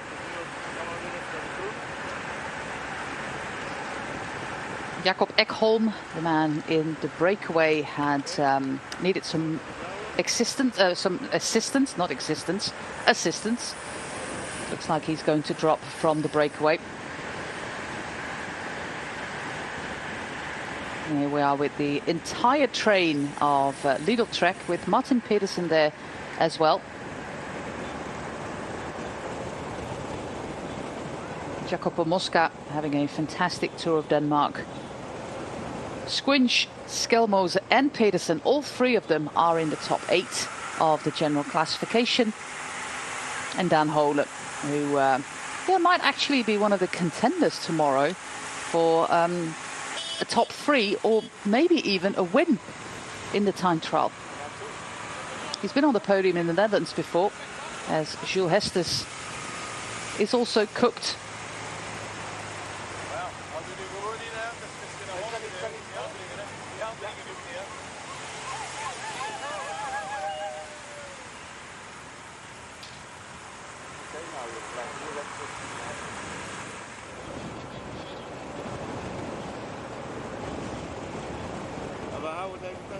We're still racing a little bit of a headwind at the moment, although it is going to be a cross headwind from this part as we're making our way to the local circuit. That will start in 11 kilometers from now.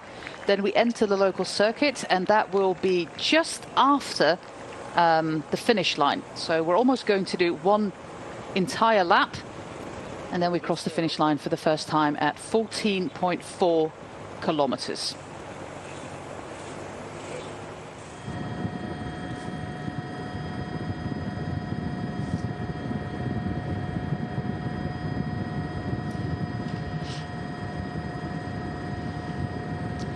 Brian, maybe we can just get over the start list a little bit and indicate the fast men, apart, of course, from Mads Pedersen and Fabio Jakobsen. Who are the other riders that we should be looking out for today?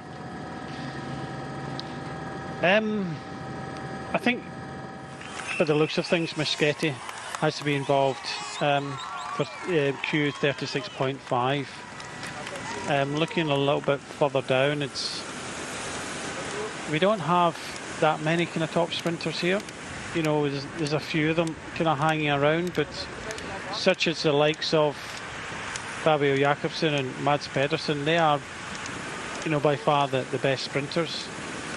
I don't know if you've, you know, get any other ones to note. I've not really kind of noted too many of them down, because I really do think that between what I've seen so far, between the likes of Jakobsen, who is a favourite for me, Mads Pedersen likes it a little bit harder, but it isn't today. Warrenskold, Moschetti, they for me are the top four. Yeah, then outside of the top four, we have Tobias Lund Andersen of DSM Firmenich, Sebastian Coulthard-Changizi of Tudor, Vito Braat of Flanders Baloise. We had some top 10 places for Filippo Magli of Green Project. The Banaseks usually do well in sprinting. Yeah, I think we've mentioned most of them. The four riders you mentioned, Brian, are the riders to look out for. And after that lead out, it was a lead out by Kasper Pedersen 2 days ago for Fabio Jakobsen. If that is the lead out that Jakobsen is getting today, together with Morkov, Mørkøv and Pedersen, nobody's going to match the pure speed that Fabio Jakobsen has. No, I don't think they are. Even Mads Pedersen. I think Jakobsen is by far the best favourite. The only thing that's going to stop him if he gets boxed out of it, but he's got Morkov there that is very good at sorting that out for him. And that was a very good lead out by Kasper Pedersen as well, so he can jump into the shoes of Morkov. So Mads Pedersen, I think for me, he'll be there and thereabouts, but I think maybe he might want to take some bonus seconds as well, but I don't think he's quite as fast. This type of finish I don't think really suits him, but what it does suit, looking at it, it's not overly technical. It's kind of short and things like that, but who knows? A kind of last minute flyer, which we saw from Warrenskold in stage one, but I just don't think that'll be the case, because it'll be too fast. I think that only came about because it was so hard in the finishing circuit, and this is going to be chalk and cheese to what's happened in the finishing circuits already. This is just going to be kind of flat out fast racing, very difficult to get away.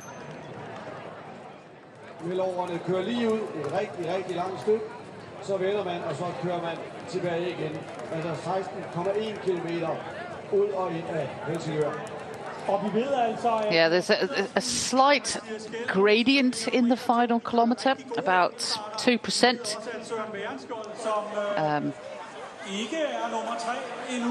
Maybe not a factor, but it might mean that you have to time your sprint a little bit later, especially the final, just 2%. But at this speed, it doesn't really make all that difference. We have hardly any turns on our local circuit either, although we do have 2 turns in the final kilometre.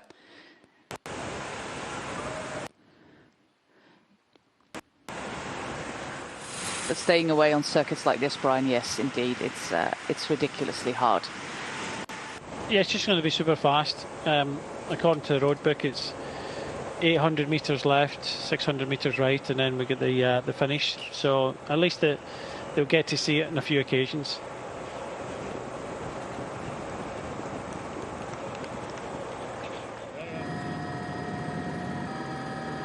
Seems like work done there for Joseph Černý. Yeah, it looks that way. I think he's done his kind of last turn. He's not made it easy for himself going to the right-hand side there. Well, if you look at this road here, he will be able to move up again. Our breakaway is down to 4 riders. Leading is Simon Pelot. Following in the colours of the Danish national team is Rasmus Pedersen. In the blue jersey with 1:64 is Emil Vinjebo, and in last position Rasmus Wallin, one of the instigators of this breakaway. Despite the crash that he had, most of these riders are over 26 minutes down in the GC, apart from our Swiss-Colombian rider Simon Pelot, 7 minutes and 9 seconds down on our race leader Skelmose. To remind you, there's only 10 seconds in the GC between Pedersen and Skelmose. So Pedersen, even if he doesn't win the race, he would love to be second, because it takes him to just 4 seconds in the GC on Skelmose. And then tomorrow's time trial is going to be an interesting battle between the two teammates.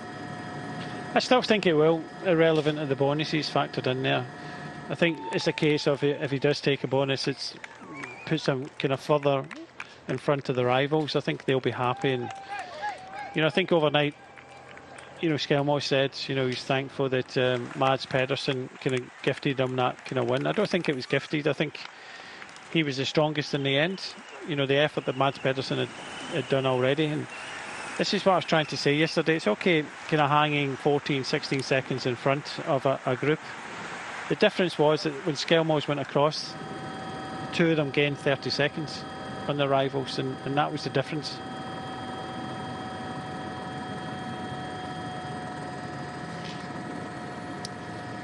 Just shy of 25 kilometers to go, 1 minute and 12, everything under control. Oh, Cherry's back. Yeah, I think he made a mistake. That's what I was saying. He never kind of gave up straight away, but I think that effort there on the right hand side for a little bit just hurt his legs even more. But yeah, he's possibly been told, nope, you're not over yet. Everybody indicating that piece of road furniture there. You also see the riders of Team Novo Nordisk get to the front. There were a few good sprints there by Matthias Kopecky, not related to Lotte. They are Czech, actually. It's a family of 3. One of them races for the Tour de Titema Unibet team. Their sister races for AG Insurance Sudal Quickstep, and Matthias Kopecky, he races for Team Novo Nordisk, was diagnosed with diabetes when he was 16, is a promising sprinter. There was an 8th place, I think, in the previous sprint that was won by Jakobsen. So he will try to improve on that and get himself another top 10.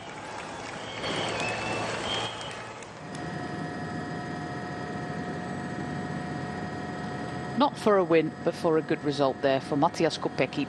They have the Czech nationality, but they've been living in Leiden in the Netherlands, the family, for quite some time, because their father teaches at university there. Look at all the people. Yesterday in Violet on the Kiddersvee, it was like everybody in Denmark had come out to cheer on the riders, and Tom Squinch had a tweet.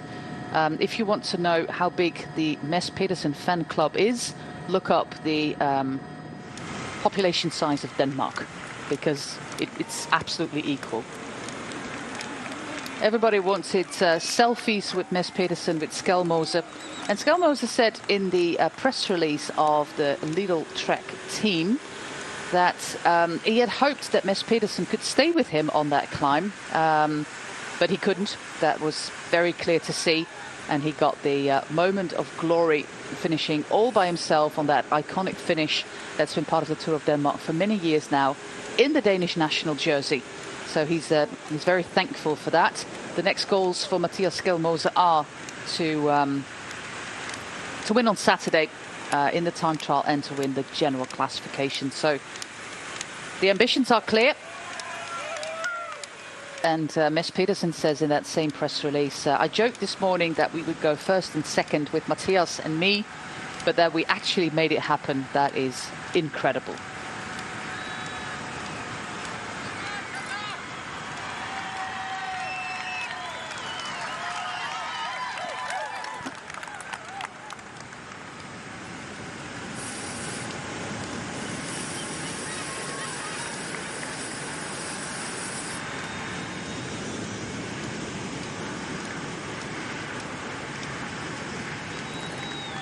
There's a clear speed limit here of 30, but they're not really keeping to that. This is 50 and a bit, 74 even. That might be a little bit exaggerated, but 50 and a bit is a more realistic estimate there of the speed. We will be on the local circuit really, really fast, and yeah, before we know it, the stage will be over. The pace will be really, really high. We will see some riders trying to get away, but as Brian has already explained, Bit of a roller coaster road, up and down. Yeah, it looks, yeah, you could have it in a theme park.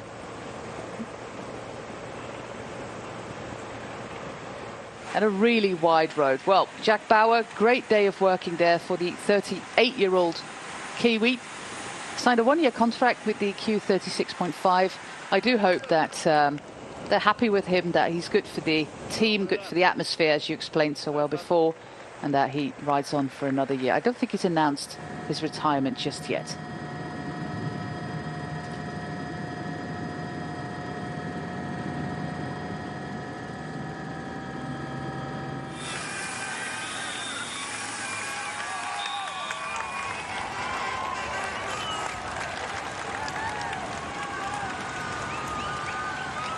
It's a nice summer temperature here today. It's about 23 degrees. And if we translate that to Fahrenheit, for those of you watching overseas, that's about 74. And we are already in the community of Gladsaxe, which is where we are supposed to be, in Baksfjord. About to enter our local circuit of 4.8 kilometers. It's the shortest of our local circuits this week. And we're going to do that with these four riders. Uno-X, they have full confidence in another stage win for Søren Werenskjold. Remember, on stage one, he didn't even wait for the sprint. He went on the attack 4 kilometers out from the finish line and managed to hold off Mads Pedersen and Fabio Jakobsen. Maybe he's ambitious and wants to do that again. I do think, Brian, that Mads Pedersen did give an awful lot yesterday in that stage, and I wonder how well he recovered he is. Yeah, if you're on form, you recover quick as well. I think he'll be fine. You remember the first stage where he put in so much effort as well, and he came back. He's just got incredible legs at the moment, and the only problem he's got is Fabio Jakobsen is faster in the sprint, or this type of sprint anyway, than he is. So, you know, he'll be looking to do his best, like he says, you know, local hero, this part of the world. He'll be looking to try and win, and hope that Jakobsen doesn't get the perfect lead out and potentially gets boxed in a little bit, which can happen in sprints. But, you know, I think the nature of this circuit, it'll be kind of lined out, it'll be fast all the way around, and yeah, Jakobsen for me is the favourite for today's stage.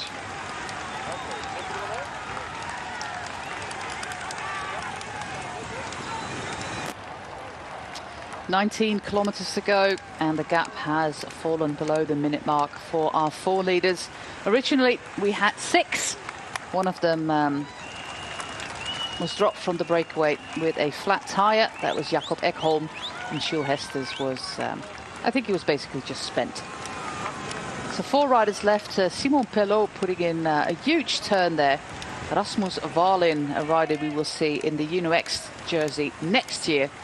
This is Emil Vinjebo, and in the national jersey of Denmark, it's Rasmus Pedersen. Pelot, the oldest of them all, and Rasmus Pedersen, 21, is the youngest of them all.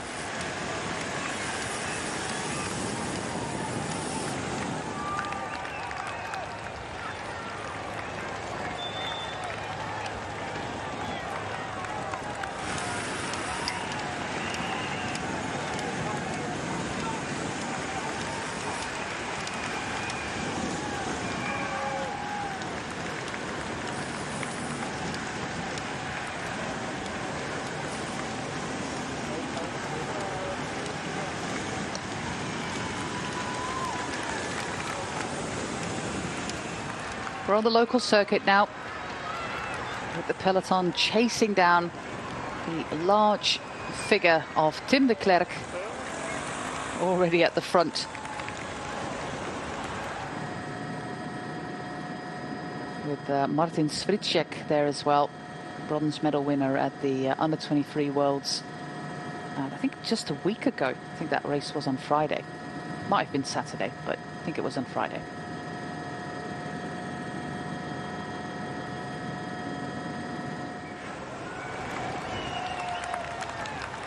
If you look at EF Education EasyPost, do they have a pure sprinter here, Brian, or will they maybe try and do something with Magnus Kort or Michael Valgren?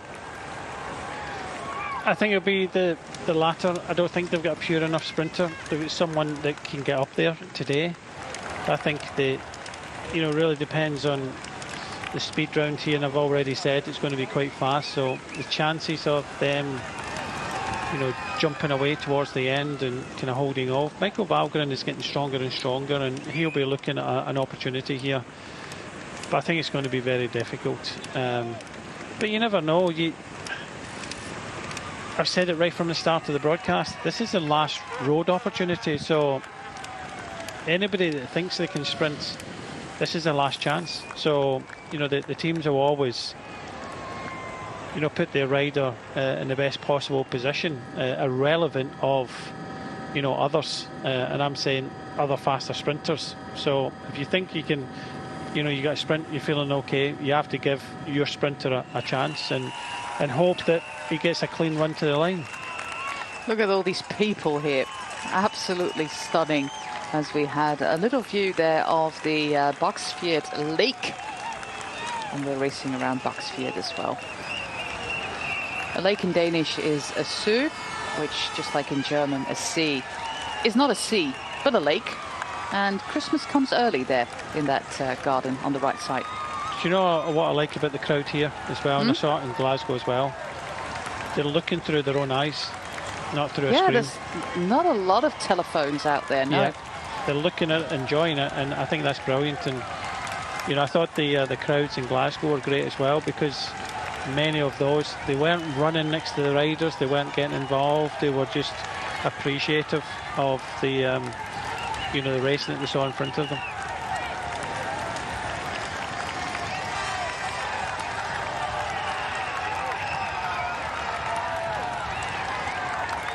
We're almost in the final kilometre with our leaders.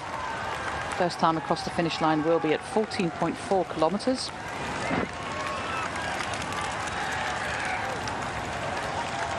There we are, final kilometre there. Nice straight road, but 2 turns in that final kilometre. First one coming up now. Lovely speed bumps as well. But if it's in a downhill line, as we have right here, these final 2% in the final kilometre won't really make any difference. And it's not been a stage, Brian, where riders have had to go like all in and really, really deep. No, but saying that, I think these 4 riders now are starting to go deep. They'll have to go deep if they want to kind of hold on. They've done a good job. I just think potentially maybe kind of 10 kilometres too early. But they're in the race. They know. They have that feeling of when to push and when not to push. So I think 34 seconds not going to be enough. But at least they're first across the line. 3 laps to go here on this packed circuit just north of the city of Copenhagen. Look at this. Fantastic scenes. Uno-X have taken on a lot of responsibility, but we also must think of Joseph Tjerney, who does a lot for Soudal Quickstep, and of course Jack Bauer for Q36.5, who have faith in Moschetti. And if we look at the results of Moschetti in recent races, you explained before, winning a bike race is pretty difficult. There was a top 3 place in Poland on the 4th stage. He was 3rd and 2nd on the opening stages in Slovenia. There was a 3rd place in the ZLM Tour back in June. So there have been quite a few podium places this year before for him. And of course that win all the way back in February.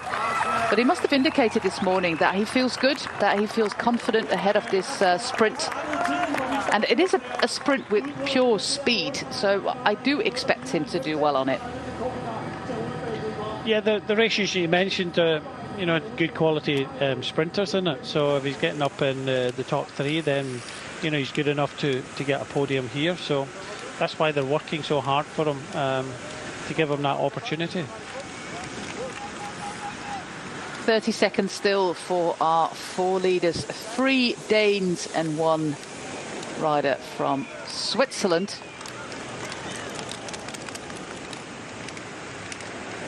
But if they glance over their shoulder, they can almost touch the peloton. Still led there by Uno-X. Søren Werenskjold, he's not wearing any distinctive jersey. We do have Mads Pedersen in green, Fabio Jakobsen, of course, in the, well, there he is, in the European Champions jersey. He gets to wear that another month because, yeah, the World Championships is 11 months this year for Evenepoel, but the European Championships is 30 months that you can wear that jersey for both Evenepoel and Lorena Wiebes. That championship will be in Drenthe, in the Netherlands, mid-September, on the iconic rubbish heap that we call Vamberg. And it's 14 meters higher than it was. They have added extra rubbish to make it the highest point in the north of the Netherlands, because there was another rubbish tip about 50 kilometers to the south that was 4 meters higher. So the people at the Vamberg in the town of Wijster thought, well, we need to stay on top of things, and added more rubbish and even a 16% gradient climb all the way to the top. That is where we will have the Europeans mid-September. It's going to be lovely.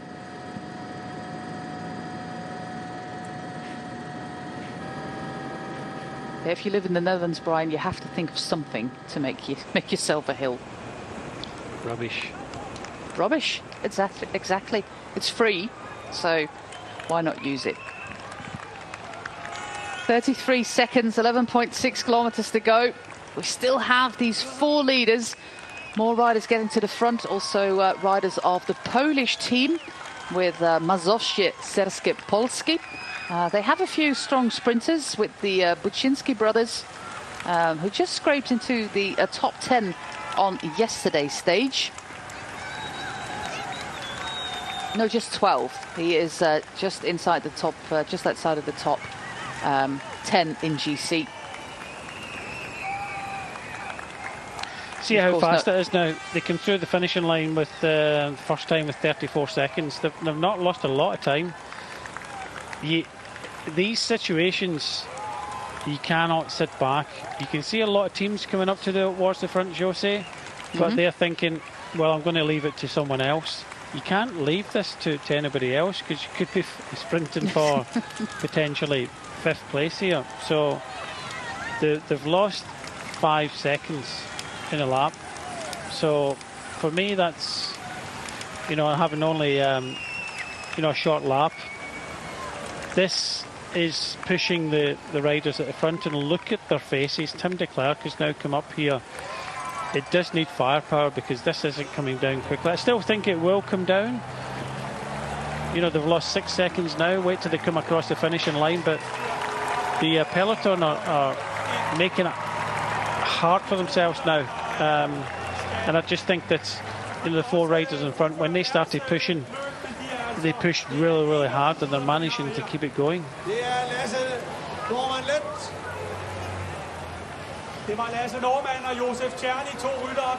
Rasmus Pedersen normally races for the French team of Nantes Atlantique, but now racing for the national team. They're not really that far behind indeed, but they still have to close that gap and not look at each other that somebody else is going to do it. Look at this, it's almost a drag race for our 4 leaders, but they're still working together without a hitch. They're still working very well together. Well, the moment they start looking at each other. They've lost 10 seconds in that 1 lap, so 2 laps to go. they're going to hang on by 4 seconds. So, you know, it's not easy in these circuits to get this chase kind of organised. Peloton. So these guys are doing a terrific job of trying to kind of hang on, and I think that there's a kind of mutual respect for each other, that no one's hanging back, but it just means that a lot of these riders at the front of the peloton really need to start pushing to bring these back, because you don't want to go into the last lap still with 20 seconds.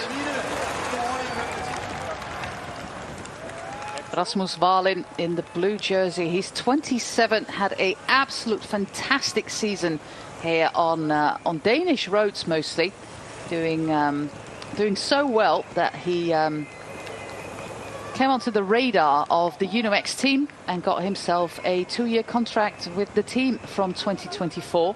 And for somebody 27 years of age, that is still quite an achievement to make that step up.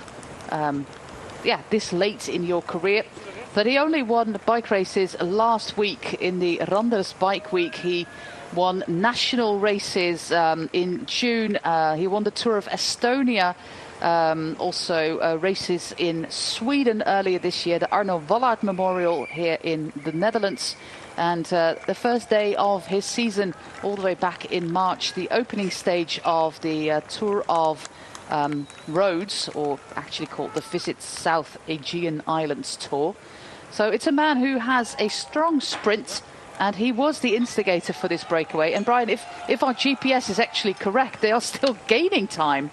I was looking at that, even with Tim de Klerk. If that's right, that's 28 seconds, then it needs a really concerted effort now. So there's not enough firepower at the front of the peloton at this moment to bring these riders back. They're hanging on here, and so there has to be a change. There has to be a call from some of the teams. If you want it to be a sprint, it can still be a sprint, but you need to bring these riders back. Tim de Klerk on his own there, Scharmig trying there. They're trying in desperation. This is going to go down to, you know, too close for comfort for you know, the teams that have been working all day at the front for a sprint. Yeah, and these four guys, they work perfectly together as we cruise past the Boxford Lake on their left-hand side. Yeah, Simon Pelot, he's a bit of a fan favourite, of course, part of the Tudor Pro Cycling team. Already had quite a few great wins, the team led by Fabian Cancellara. But I think we'll have to look out for the man here with 172, Rasmus Wallin. If they manage to pull it off, it would be a huge achievement for such a small team from Denmark. But they still have 23 seconds. There's still hope. There's about 250 meters between them. We're halfway into the penultimate lap. We're going to cross the finish line again 2 kilometers from now. And the people there are cheering these riders on. Of course, there's 3 Danes in this first group and 1 man from Switzerland/Colombia. 19 seconds. It's now coming down with UnoX putting everything they still have at the front for Søren Werenskjold. They have to, and the others have to commit as well. Soudal coming up again. They can't mess around. You know, it's too close for comfort at the moment. You know, just don't rely on others. You have to close it down yourself, and this is what they're trying to do. Christian Sparagli just been pushed up onto the pavement there, and it's good to see the spectators have kind of moved back. A bit dangerous on the left-hand side as well, but this will be closed down. But like I was saying, you have to use a little bit more firepower than you probably have used before. Michael Morkov is up there as well. He's kind of looking for Jakobsen as well. So they do believe it's going to come back to a sprint, but bring these riders back first. They're putting a really terrific fight in, and like I just said a moment ago, too close for comfort for a lot of these riders. There's a little bit of desperation. These riders are going to take the bell, and they're going to take the bell with possibly about 12 seconds now, 10-12 seconds. So I think they will be caught, and it'll be a hard take for you know, all 4 of them, but a bit too close for comfort for many. Yeah, and the problem, of course, is that if one of these 4 is starting to think of his own chances and might just slack a little bit, yeah, that would be a problem. But look at this image there. This is cycling in Denmark. We have seen the images last year in the Tour de France. This is this sport and these people. They absolutely love their cycling. And yeah, with big stars like Mads Pedersen and Jonas Vingegaard, and I'm only just mentioning two of them. Yeah, what's not to love? Almost there at the finish line. This long straight. I'm not really a big fan of these barriers with the feet standing out, but the road should be wide enough for a safe sprint.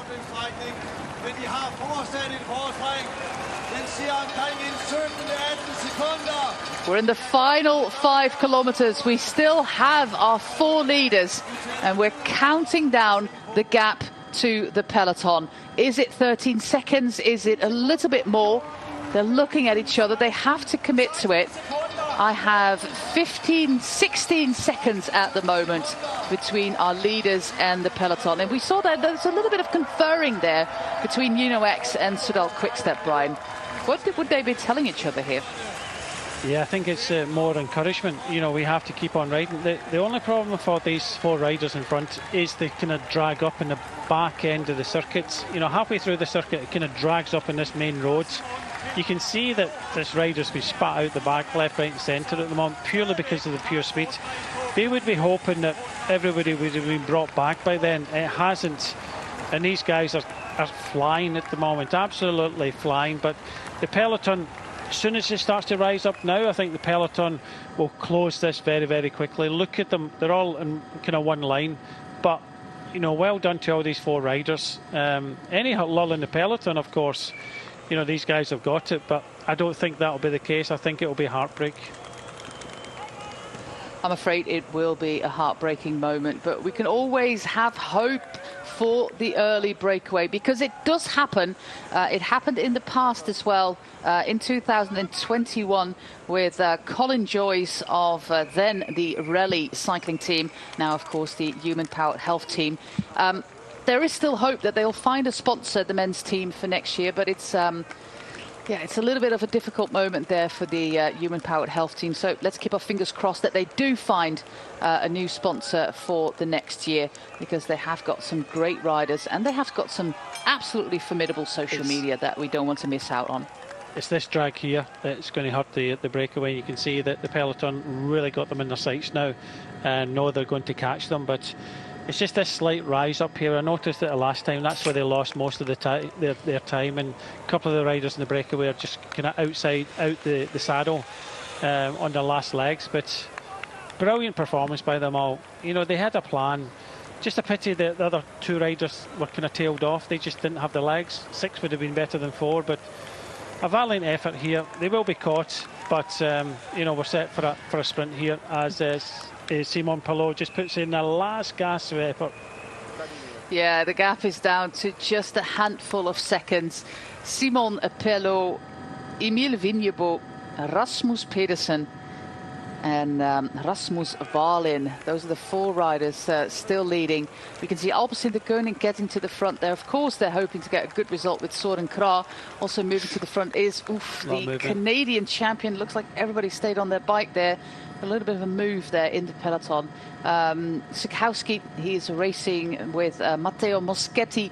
We have seen Jack Bauer at the front all day, and this is the moment that the catch is made. 2 kilometers out from the finish line.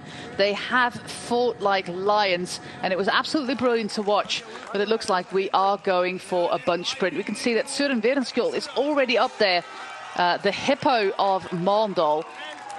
He is up there together with Moschetti. We have Søren Kragh there on the wheel of Ramon Sinkeldam. Fabio Jakobsen, of course, being brought to the front. He's a little bit further back at the moment. Mads Pedersen is in that green jersey, so he's not in the normal colours of the Lidl track team. And now the sprint preparation have started. 1.5 kilometers to go. We have Fabio van der Bossen at the front now for the Alpecin de Koning team. Looks like the camera bike is really, really close as Tom Scully takes to the front there for the EF Education Easy Post team. Yeah, not easy. And it's slightly downhill as well into these corners. You know, we got pulled out foot there by you know, EF Education Easy Post there, so not easy. Got him in the right potential place there and lost it. But Jakobsen is there, just leaning on Pedersen a little bit now. So a lot of movement here. This is getting a little bit dangerous. Yeah, everybody's trying to move up, and it's a battle here. We also have the Polish champion Jakobsen going all the way on the outside now, where his teammate is way ahead. We have Pedersen there in the green jersey. I'm looking for Werenskjold is all the way on the outside. This is the first of 2 turns into the final kilometer. 4 hours on the bike in this 4th stage. There is a fantastic lead out again by Michael Mørkøv, but where is the European champion? He's a little bit further back. He's not on the wheel of his lead out. And this is a fantastic effort there by Ramon Sinkeldam. Sinkeldam is doing a really long sprint there, the former national champion of the Netherlands. Fantastic. It looks like he's almost going to make it on his own. He's there with Jensen Plowright and Fabio Jakobsen, but it looks like Jakobsen has it. Jakobsen or Plowright now. It's going to be Jakobsen. Another one for him, but Jensen Plowright, and what a phenomenal lead out there for Ramon Sinkeldam. But the New Zealand youngster was so close there. I would have liked a helicopter shot though, Brian.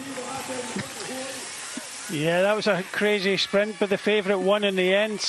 She said, you know, it was good there for Sinkeldam. He went very early, but Plowright, good enough little sprint there. You know, starting to show his credentials, but that one hurt.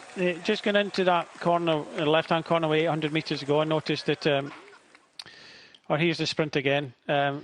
Easy by Jakobsen. You know, he's got the speed. Werenskjold comes up here.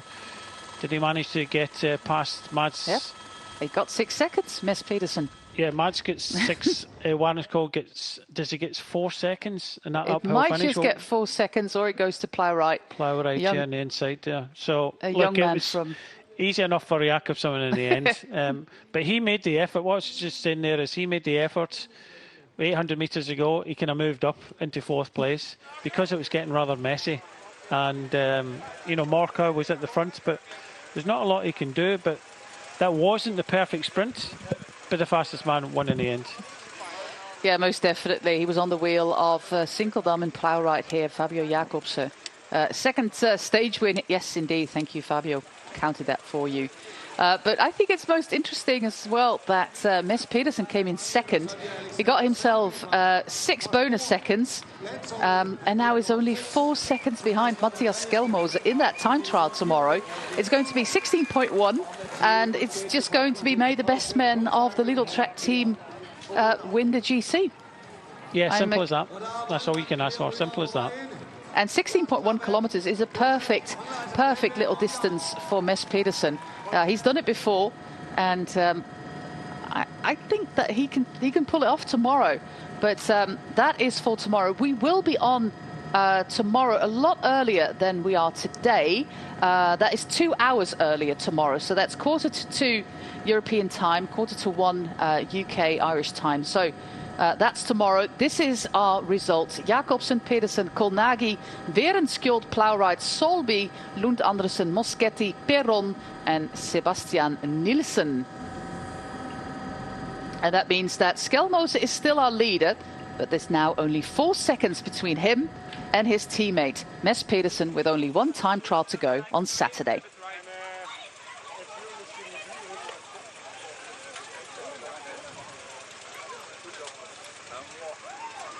Win number 45 there for Fabio Jakobsen. Absolutely unmatched. Great win, great 3rd place also by Luca Colnaghi of the Green Project Bardiani team. Another top 10 place for them. And this is the workforce of the UNOX team. Been really working hard today, but a 5th place was all they could pull off for Søren Werenskjold, meaning that Werenskjold is over a minute and 15 down on Pedersen for the time trial tomorrow. This is Axel de Lie. And over a minute is, of course, too big of a gap in just 16 kilometers. Even if you're the former world championship in the under-23s. The world champion, I should say. This is the GC. like I said, 4 seconds now between Skelmose and Pedersen, and the rest has stayed more or less the same, with Kort at 49, Conchi at 103, Vermeers 106, Werenskjold 109, Kamp, Van Moer, Vito Braat and Magnus Bak Klaris at 131 concludes this top 10. The battle for the GC on Saturday in the final time trial here in the Tour of Denmark will be between the two teammates. But we have some other contenders tomorrow for the win, including Dutchman Dan Hole, who I have as one of my favourites. But first, the highlights of Stage 4. Stage 4 started in Kalundborg, that is in the west, and we moved in a easternly direction towards Copenhagen, towards Baksfjord, which is a suburb of the capital of Denmark. 178.4 kilometers, 3 categorized climbs, and a breakaway of 6 riders, with Simon Pelot of Tudor, Gilles Hesters of Flanders Baloise, Emile Vignebo of Leopard, Rasmus Wallin and Jacob Ekholm of Restaurant Suri Kalras, and Rasmus Pedersen of the Danish national team. The gap never bigger than 2 minutes. It was on the cards straight from the start that this was going to be a day for the sprinters. Under 1,000 meters of elevation, by far the easiest stage. No climbs, no hills, no punchers kind of stuff on the finish circuit. It was just flat, flatter, flattest today. But these riders, they really put in a brilliant effort today. Early on in the stage, the 3 remaining contenders for the King of the Hills classification, Nikolai Pedersen, Jesper Pallesen and Wessel Krul, put in the attacks. None of these 3 riders made it into the break, so that means that Pedersen is safe for that mountain jersey. But then on the local circuit, we had to do 3 of them of 4.8k. They left it really, really late to catch the remaining 4 riders of the breakaway, with Pelot, Vignebo, Wallin and Rasmus Pedersen. But then 2 kilometers out from the finish line, it was over and out for these valiant riders. They really, really tried hard, made this final a really interesting one to watch. And then, yeah, a little bit of a messy sprint, a messy final 2 kilometers where riders had lost their lead-out riders, riders unclipped as well, trying to get ready for the sprint. But in the end, it was Merco with a early lead out. Jacobsen was nowhere to be seen. A phenomenal lead out there, but a former Dutch national champion, Ramon Sinkeldam, doing that for Jensen Plowright. On the wheel of Jensen Plowright of Alpecin de Koning is the European champion. We also have Salby sprinting there, Kolnagi in the green, Mes Pedersen in the green jersey. Werenskjold, of course, was also sprinting, but in the end, it was another victory for Fabio Jacobsen, number 2 here in the Tour of Denmark and number 45 of his career. I'm completely confused with all the Pedersens. Mes Pedersen was second, giving himself 6 bonus seconds, and now only 4 seconds down on Skelmose with the time trial tomorrow. So that is going to be exciting. Do join Brian Smith and myself, Jose Bain, tomorrow for that time trial. We will be on 2 hours earlier than the last 4 days, but I do promise you it's going to be an exciting time trial. It's very flat, just 60 meters of elevation in the 16 kilometers that we have to do, and then we will crown the new champion of the Tour of Denmark.